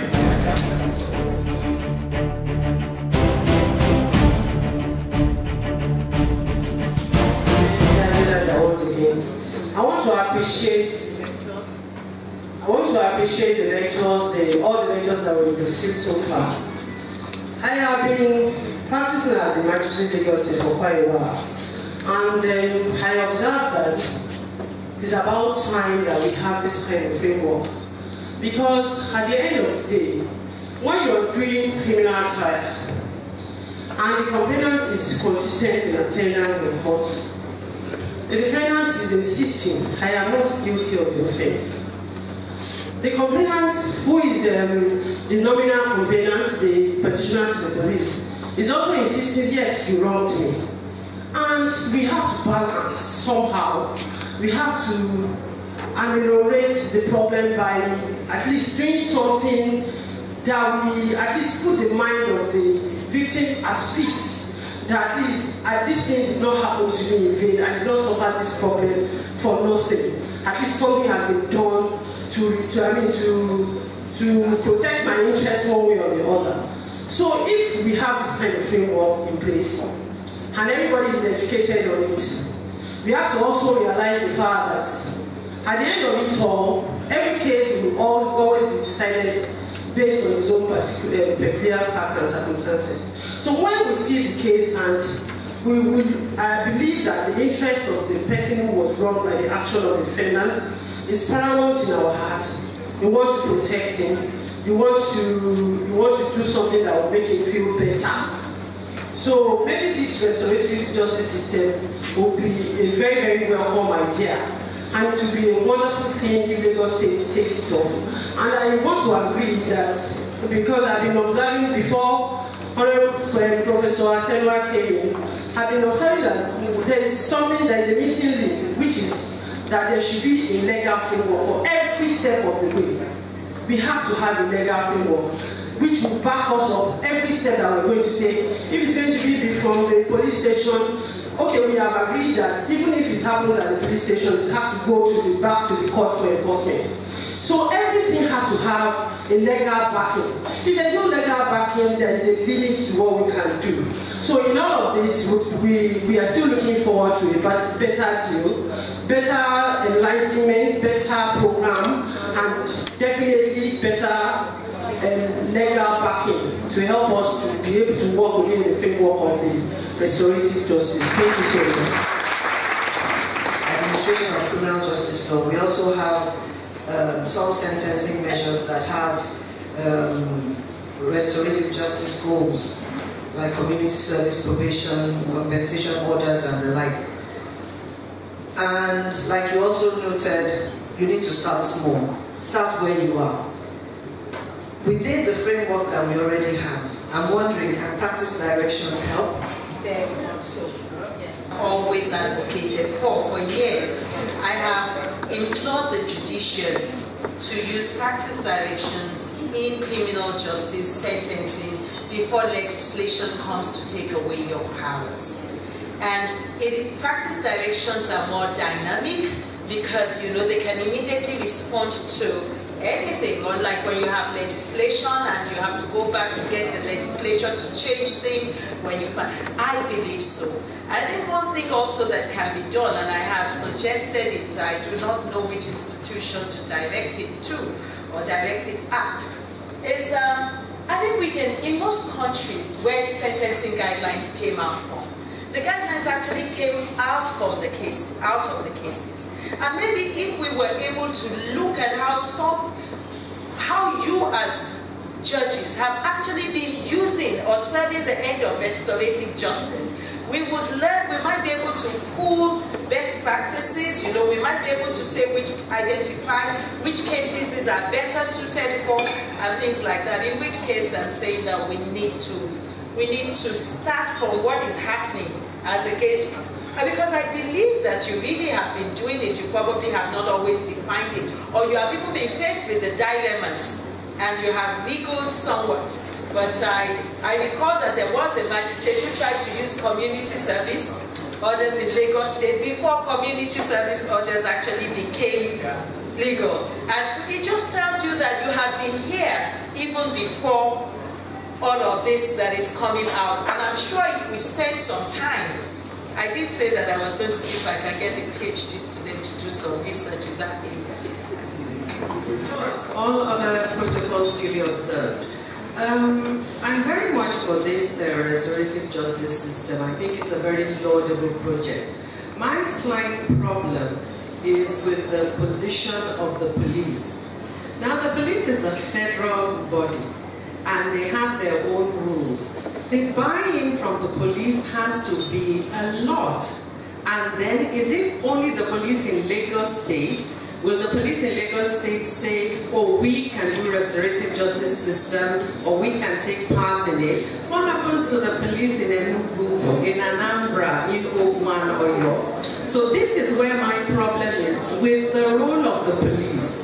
Because once there is a buy-in from the police, it's going to be a really fantastic program. But the police will never say, Lagos State has said we can have this, and so only in Lagos State we are going to do this. How does that work? At the conceptual level, in a federal system, the police should enforce the law of the state. Wherever you're coming from, wherever you were trained. That is why when the courts merge at the higher level, they interpret the law of the state. That it was not a crime, that it is not a crime in every other state does not mean that it remains a crime in that state.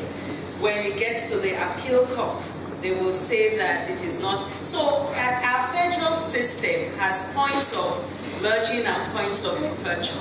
But I agree that we do have challenges.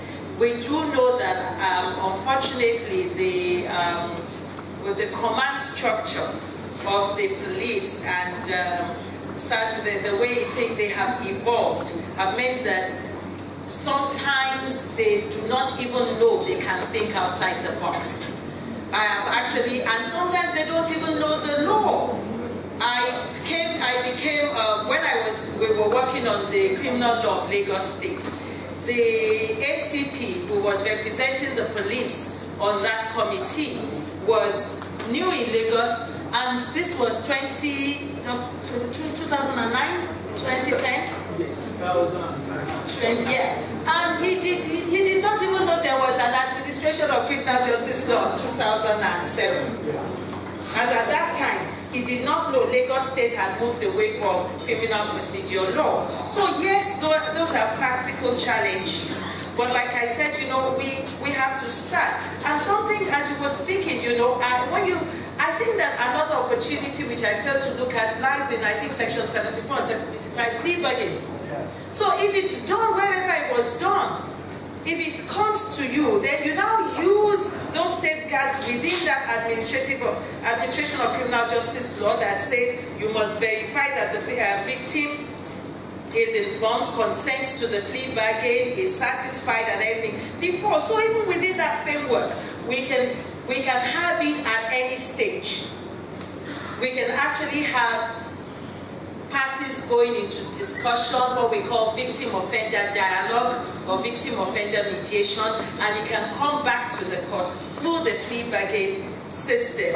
But like I said, we may need to be very careful as we reflect on how much room we want to afford, you know, diversion at the policing stage. Not because conceptually it can't work, but because of what we know about our system.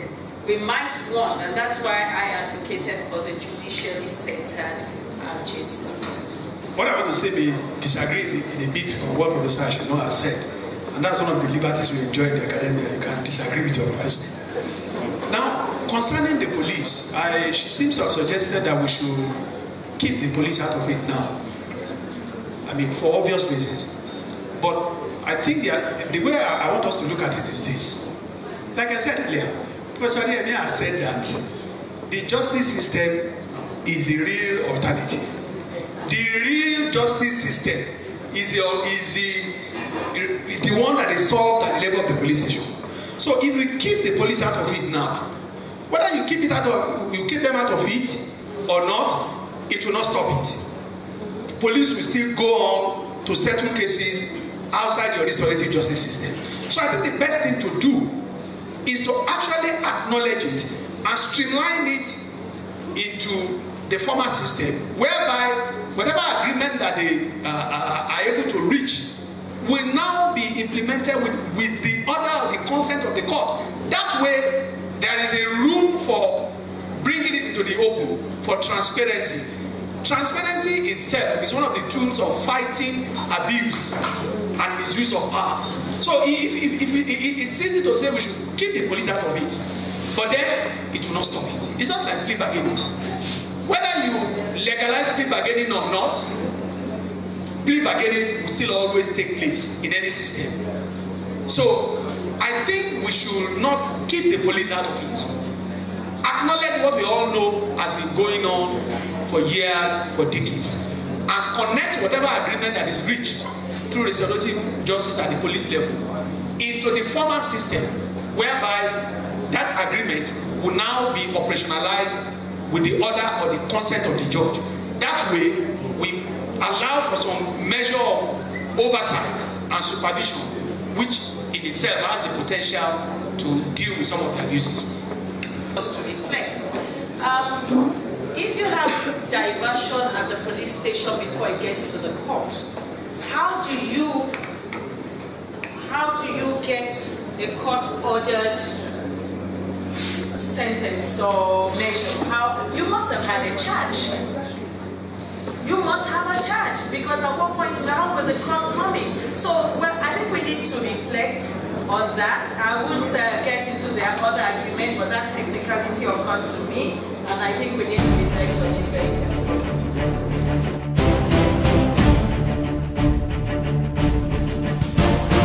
Thank you, Leonard Professor. I think that's why we need the legal framework that the Leonard Professor spoke about. First of all, the Leonard Professor also mentioned that victims are vulnerable. I want to say and submit that these days judges and magistrates are more vulnerable, and they will need to be backed up with law to be able to effectively implement restorative justice. Now, I also want to say that a lot of us magistrates, whether we know it or not, already practice restorative justice. There are lots of matters that come before us in the criminal courts that settle. They do settle. We have a lot of commercial cases masquerading as criminal cases. You will see a complainant come in with a complaint of stealing and 419, whereas it's a contract. He supplied diesel and he didn't pay fully, and then they come to the criminal courts. And then they turn us into money collectors. They decide they want to settle, and then somebody will pay 100,000 today, they will take an adjournment. Come again. So what are we doing? We're actually practicing restorative justice.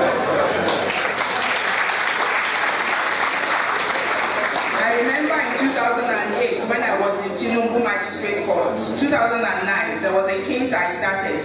This young chap, at that time the banks used to think they were smart. So they will employ all these young chaps from the Polytechnic as contract staff.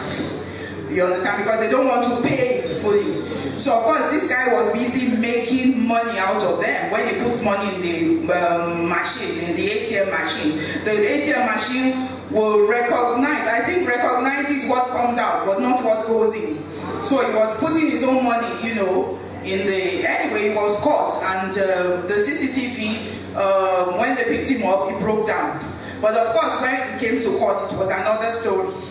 He had a very good lawyer, and the case went on. I traveled overseas for a year. They did not start de novo, they left the file there, 2009. I resumed, I went to the local government tribunal. Anyway, I did not pick up that file until 2013. When that file came before me in Ikeja, the lawyers, we were at the defense stage, and we were doing trial within trial. All of a sudden, one day, what did I see? The bankers came, the complainants came, they said they were settling. They had forgiven the guy. The guy had moved on, the guy had gone on to do masters and do everything, and they actually settled. Of course, I couldn't enter terms. We don't enter terms in the criminal court because we have nothing backing us all. But I let them settle, because if there is no witness, what do I want to do? So in that way, that's restorative justice. If that guy, young chap, who repented had gone into prison, of what use would he have been to the bankers? So I know that a lot of us magistrates already are practitioners, we are believers. Just that we don't know. So what next are we expecting in this story of... First of all, I want to also say that from Justice Annie's story, we can see that there is a lot of synergy between the court concerning mediation, because she had a lot of stories to tell about cases being mediated on. Now, if we in the courts are not feeding them at the mediation center with cases, then they won't have stories to tell. So I want to also encourage us to buy into restorative justice, the same way we have been able to buy in, though reluctantly at first, to mediation, but we are now sold out to mediation. So the success of restorative justice depends on you and I. The next stage in the courts, we will have researchers in the courts. What they will do is to gather data about the types of courts, the types of cases that come into the courts, duration of trial, whether the accused pleads guilty or not, disposition methods used, number of the cases where the judge ordered, different disposition methods. All these things is to enable the restorative justice project to move on, so that they know the type of cases they will start with. So that's the first thing. We will be seeing these researchers in our court. That will take about 2 months or so. After that, we will select districts, and then pilot courts. We will train magistrates, judges, the police, the prisons, and all that. So that's the next stage. And I believe that after that, we will continue to have these conversations, which may lead to practice guidelines or legislation.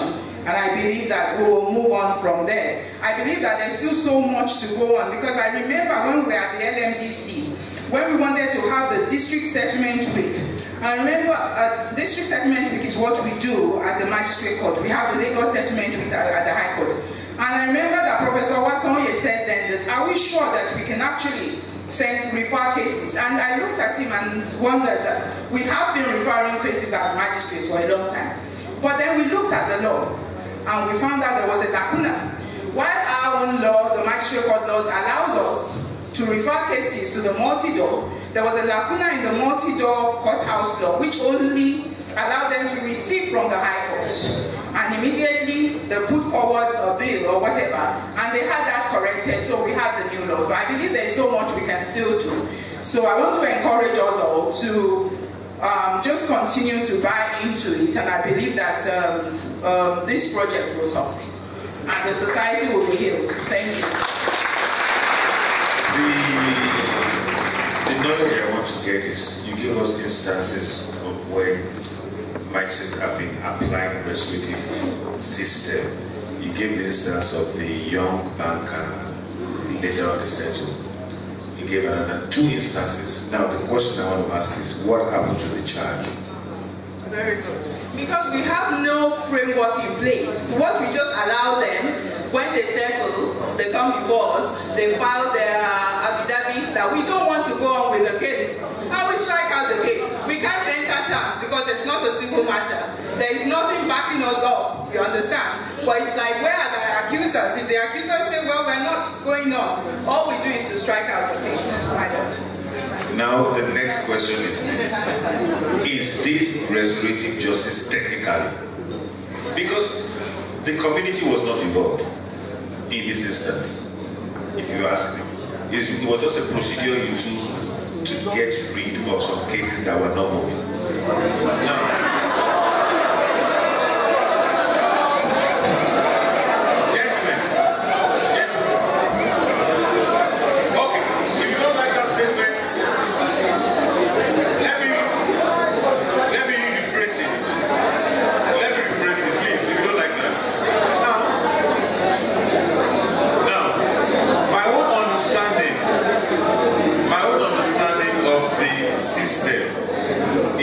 instances, Mrs. Farmer gave, which I do praise. I am not fighting against it. Finally knows that, right? I'm just being technical. There were only two parties involved. I see it happen also. It's not that I don't see it happen. But do we call that restorative justice? How can the community have any benefit of what is strictly struck out? It is true that restorative justice must take into account the interest of the defender, the interest of the victim, just as stated. The community may not always be involved, depending on the circumstances. May not be directly involved. But I want to say, sir, that the settlement in this case will benefit the community because the man has turned out to be a better member of the society. He's not likely to be an armed robber again. Meanwhile, if he had gone to prison, he would probably have come out to be an armed robber or something like that. For her paper, which was very enlightening, and I agree with you that this issue of restorative justice should really involve the courts from inception. I agree with you on that. And I give an example. Only yesterday, there was a woman in the dock. She had a transaction with someone. She owed the person money. And of course, you know the who you know syndrome in Nigeria. Immediately they use it. I have a police officer somewhere, and off the person went to EFCC. And EFCC is used for that. That we know that. So off they went to EFCC. And she was charged before me. Now, yesterday, apparently the people have been talking behind. The defendant and the complainant. And they came to a sort of agreement that, look, this is really a transaction. She owes me money. She has promised to pay me back on so date. And I said, good, that's very good. And they went to the extent of filing an agreement. They entered into an agreement, they did everything, and they sent the letter to EFCC. As I've said before, EFCC is the complainant. Because EFCC said, look, no, this letter must go to the legal department. We brought this case to court. This is what I keep saying. We brought this case to court. It is our... No. Now, here I am, sitting on the bench. I'm ready to... And I had to start talking to the man. Say, look, these parties have settled. Let them go. Withdraw the charge. And this is where I'm coming to. That charge must be withdrawn by the state or by EFCC or whoever brought that charge. Otherwise, there's no agreement. And that is the position. You cannot do it without the input of a judge. Even at the police station. What do anyone tell you in the police station? Am I to verify or sanction the agreement of a policeman with the two people? No, the case must come before me formally. There must be something. Let the lawyer file something. My Lord, I seek your whatever in this case. There must be something, a file, a form, an application, whatever you want to name it. It must come, it must be there. So that when the agreement comes, whatever the case may be, then I'll say, oh, is this case? Because I will not touch it if there's no case. This is the High Court. I will not touch it.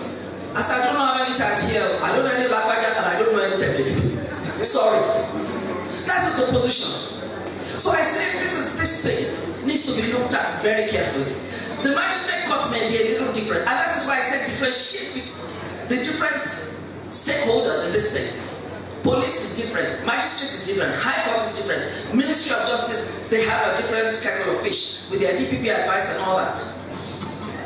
Now there must be something to motivate me. Right now, even before you bring in the framework, we can suggest to the lawyer, put an application as allocators did.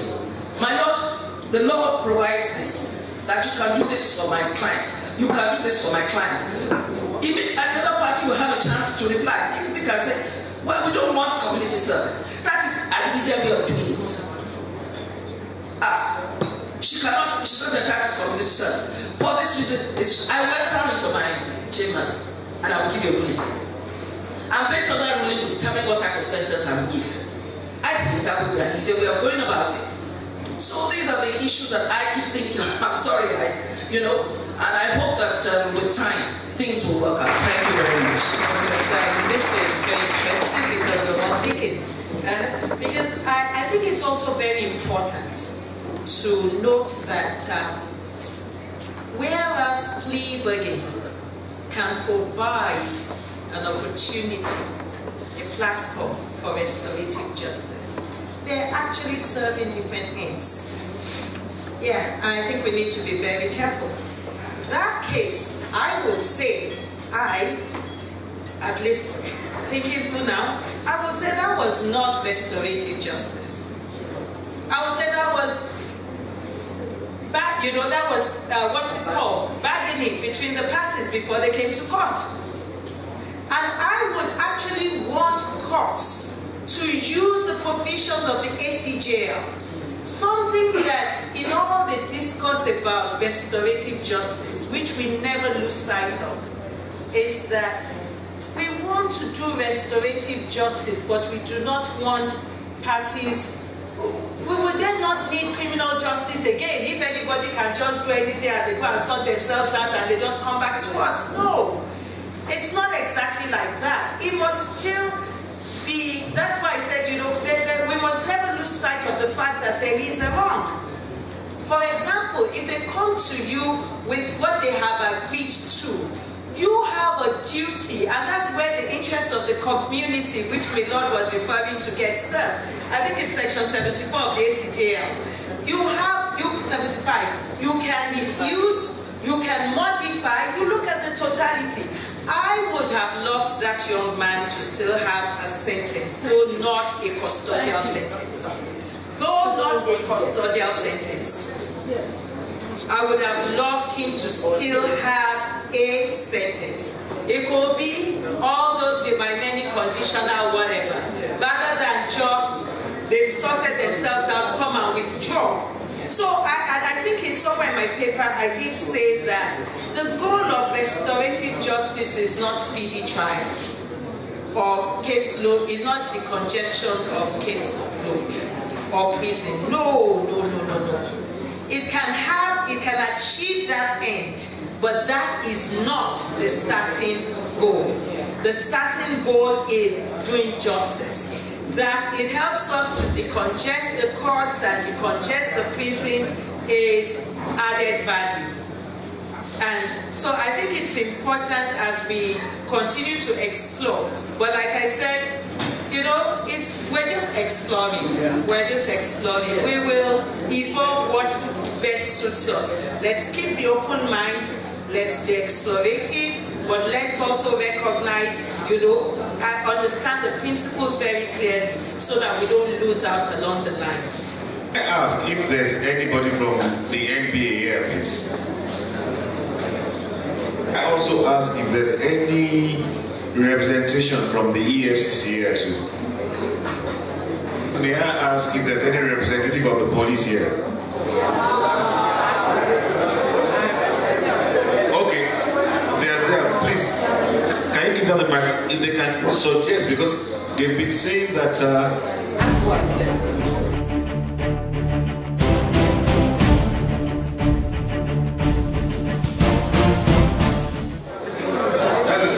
Can we get feedback from your own end with with this topic we are trying to achieve, sir. Thank you very much, sir.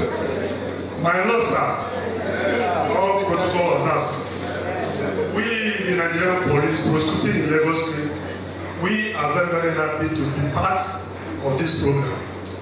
And the interactive session we have learned a lot. We believe that the area that we are needed to make sure that this particular restorative justice framework will find in Lagos State, we must give our support and work towards that. In doing justice, we have to consider the victim of the crime, the defender, and the community. When we are talking of restorative justice, it certainly matters between parties, that is the victim of the crime and the defendant.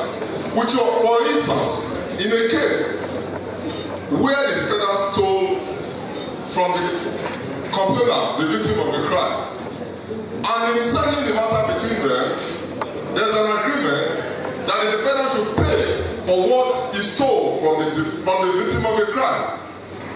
And in a situation where, even when the defendant was arrested at the instance of the police station, there are a lot of witnesses that have come and give their own experience, what has happened to them, the mode at which the offense was committed was the same thing, what has happened to them, their own property has been stolen, and which they suspect that same defendant to have been the person that stole their property. But in this case, the settlement goes to the victim of the crime and that's circumstances. And those witnesses, they are not ready to come to the court.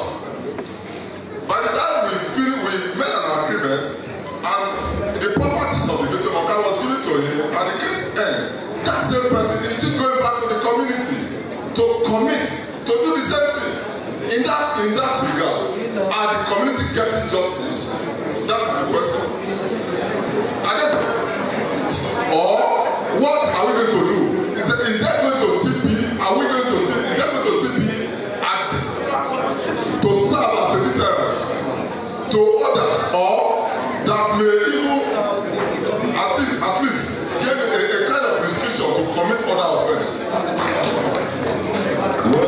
In my last intervention, when I said we must be careful not to reduce everything to settlement, and we must also ensure that we serve the, you want to be sure that the person who's involved maybe in a victim offender mediation is actually remorseful and not just seizing on the opportunity to get out easily. So it requires, there are protocols for such mediation. You will know exactly whether this person is manipulating the system or is truly remorseful. There must of course be training. So I think that it's not something that there can be, I can give you the answer, but I have emphasized that at no time is restorative justice saying that we no longer want a criminal justice system, we just want individuals to resolve their issues. Restorative, we will still have a criminal justice system where restorative justice drives everything that we do.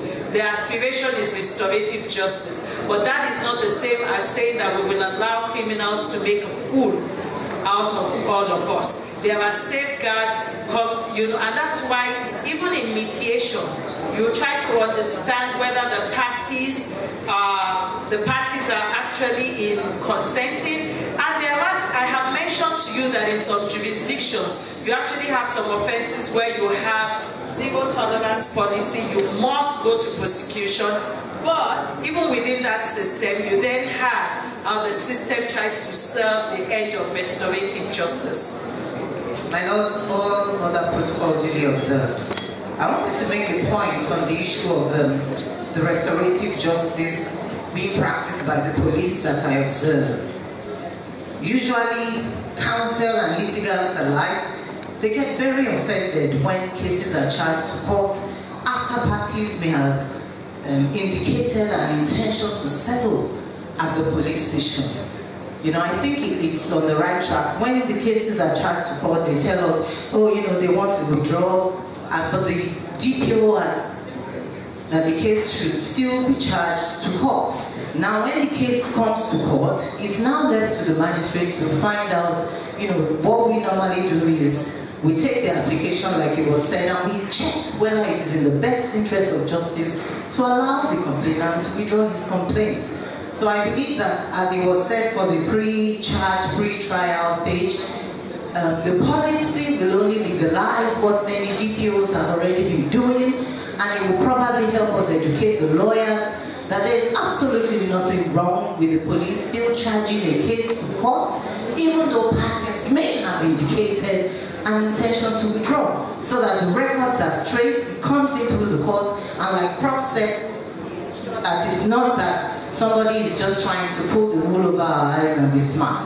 So that's the first one. And then the second one on the allow a complainant to withdraw. I believe that every time a magistrate exercises her discretion to consider whether it is in the best interest of justice for the complainant to withdraw, I really believe that I'm acting on behalf of the community at that point. So we're taking care of them. Thank you. Well, my story still goes. We have to, you see, like what Justice Taiwo said, there are some stages we have to factor. The High Court stage is not the stage we are being told by the magistrates. You see, the charges must be withdrawn at the High Court. Or, worst case scenario, we strike it out, but there must be reasons. Do you understand? So don't say because I am saying there's no charge or there's nothing. No, I'm looking at it from where I am working. So I do appreciate that at the magistrate court, it's summary. There are no documentations, if at all, so to speak. Yes, I know there are. No, but I just mean that all the procedure of filing this one, I mean, you can go around it. I do appreciate and I do agree. But the question is, and we shall talk about that later, is that restorative justice? That's still the question. Standing on the existing protocols, my name is Jide Martins. I just want to react to what the learned magistrate said earlier on. Insofar is good to be pragmatic and take along the intention of complainant.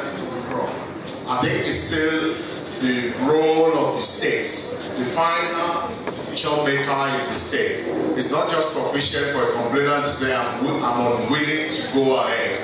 I think for that matter to be properly and legally withdrawn, there's need for resort to be made to the state, either to the police prosecutor or to the office of the DPP. In as much as the issue of taking along the intention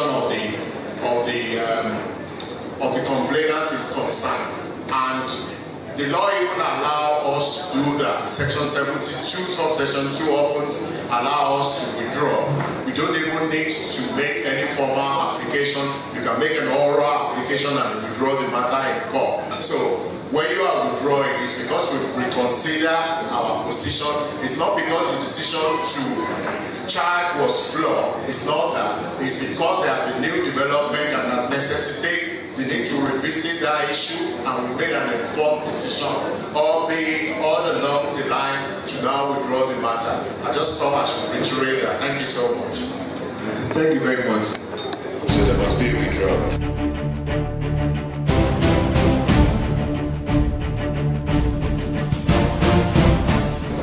Now, before it skips me, a lot of us do not like to speak when we're in forums like this. I do appreciate it. It's not because we are shy, but because we may think that what we're about to say doesn't mean anything. But you see, may I encourage any one of us, or if not all of us, that if there is any information, points, or anything you may need to add to this thing, if you can just send a note to the Ministry of Justice in care of the Prison Fellowship Nigeria, your thoughts in writing. You don't have to put your name or anything. Your thoughts in writing, if you want to put your name, I mean, we will appreciate it also. You can send to the Ministry of Justice. They have or to Mr. Jide Martins. I think that was a gentleman that stood up so a few minutes ago. Anything in writing, it's good. And if Mr. Gide Martins is ready to give us his email address, because we all have apps that we can do type. Okay. Do you want to do that now, sir? Yes. J.Martins. Just a second, sir. J.Martins@LagosMinistryOfJustice.org. Oh, you mean Lagos State Ministry of Justice? That's a website. Hey, let's give a clap.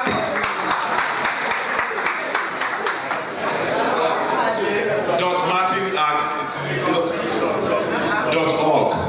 All right. No NG. Okay. Give me nice and simple stuff. Give my number as well. Having at 070-860-99900. 070-860-99900. Thank you. And the email is j.martins@LagosMinistryOfJustice.org. Thank you. Thank you very much, sir. My Lord, the Chairman, who has so very ably represented the Honorable Chief Judge of Lagos State, and my very amiable Director of Public Prosecutions, who has so very ably as well represented the Honorable Attorney General of the state. After God, you are next. We want to give God the glory. We want to thank Him so very much for giving us life and opportunity to begin to use our professional competencies and abilities to begin to look at ways we can better our nation, and improve the cause of justice. We are indeed very, very grateful to you for finding time out of your very busy schedule to sit through, not just coming and going after the opening comments, but sitting through and presiding. We are indeed very grateful to you. You're very welcome, sir. We want to thank our very, very, very distinguished speakers who have, tickled our intellect and challenged our creative ideas. I want to thank Dr. Akim Bello. He flew all the way in from Abuja to be able to be with us here. Honorable Justice, and he also flew all the way from Enugu to be here. We are grateful to you. And Professor Shenwa kept our blood pressure. He flew from Unilag.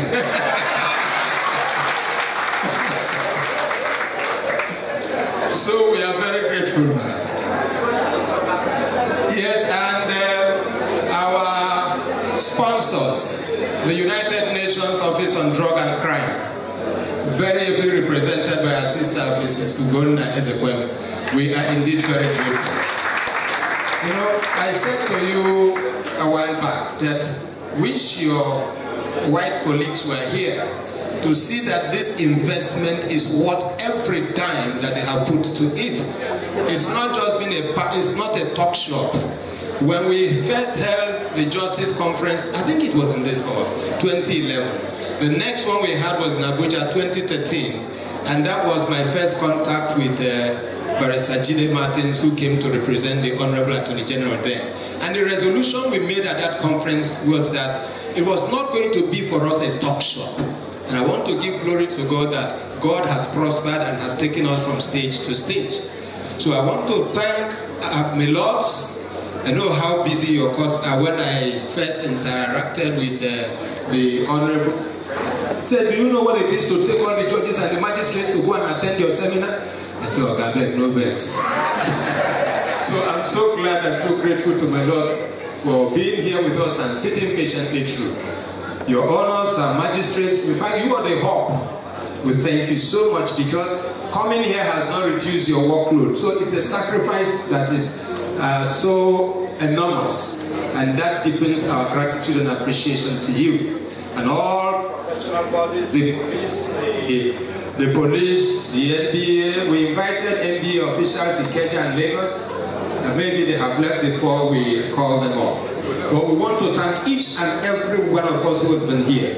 One thing, let me also thank our very distinguished members of the Lagos State Restorative Justice Steering Committee.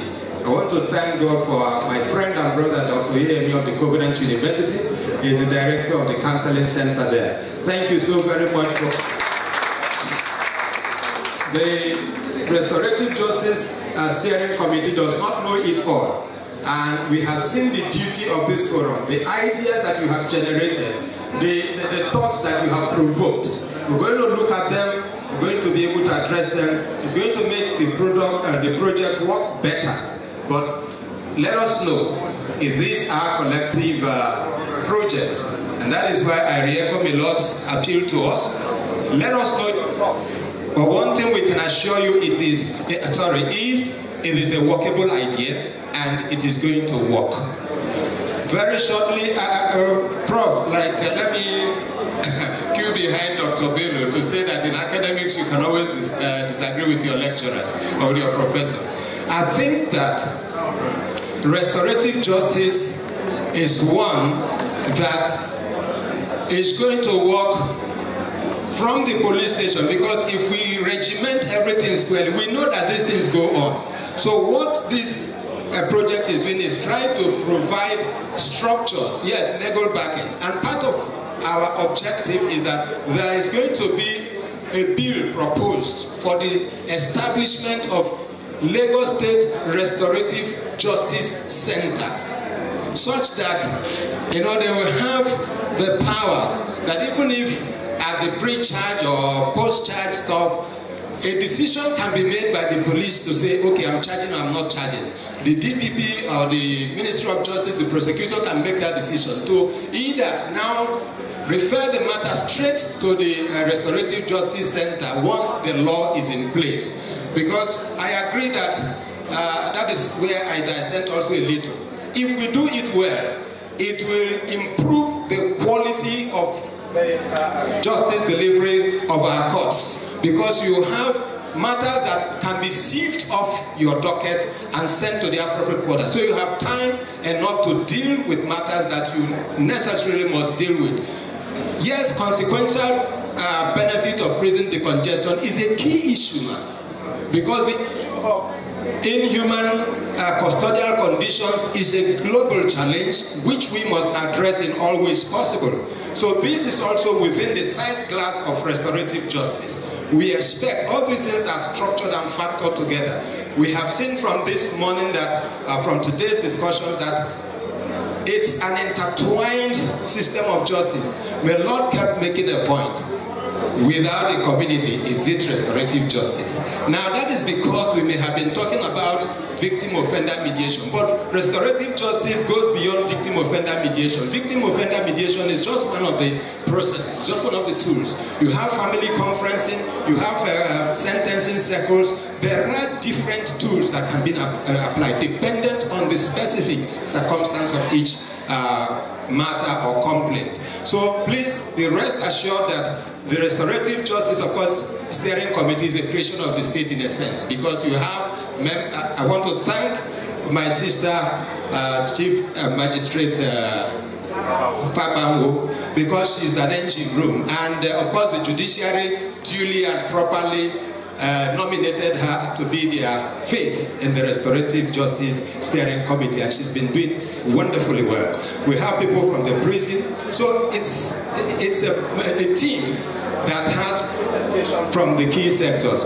We want to thank you. I'm dilating a little because the packs will soon get to me, and as soon as they get to me, I will drop the microphone. But until it gets to me, I'm not ready to do. So please, I want to thank you very, very much. And please, we will solicit your kind cooperation that next time you get an invitation from us, do please honor the invitation. It will not be a waste of your time. And to UNODC, man, please, you have seen that your investment is worth it. The research stage, the training stage, because we are going to train people from the CDS, Community Development Association, like the point one of my lords made. The job of the probation officers is made difficult because we have not made use of them, like Professor Ashenwa said. But that has not happened because we have not also explored other social structures that we have. We have community development associations, and now Lagos has gone even further to take registration of residence. So it is possible to trade these things together in such a way that when you come to court, you are able to start, where are you living? You know, okay, go and bring your CDA. This way you begin to make the community feel a part of the system, and there will be, in my thinking, forgive me, a better appreciation of our collectiveness, and then you know you are not hidden because your CDA person knows you. So if you are serving sentence in Barega, for instance, the chairman of the CDA there should be involved because they live there. So the probation officer knows where to call, and that one knows where to. So it's something that we've got to work out the structures in such a way that they are connected and the synergy will be better. I think I want to say a very big thank you to all of you, and I want to thank especially our Honorable Attorney General, because that is our host ministry. If he had not bought into these ideas, the park is getting nearer me now. It would not have been possible, but we are so grateful to them. And I think on this note, I want to say a big thank you as I return to the microphone to my Lord, the chairman, who has the power alone to tell us whether to go or whether to stay. Thank you very much. Shall we rise for the national anthem? This time we'll take the second stanza. I'm only joking, we'll go with the first.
Instructed or guided. But where, despite of knowledge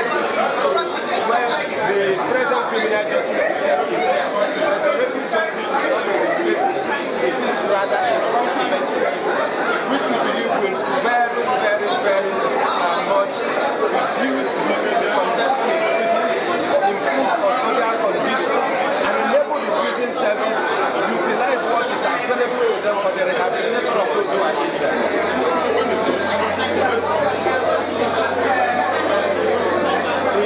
are pilot. This is a pilot. But we see it work elsewhere because prison fellowships are changing.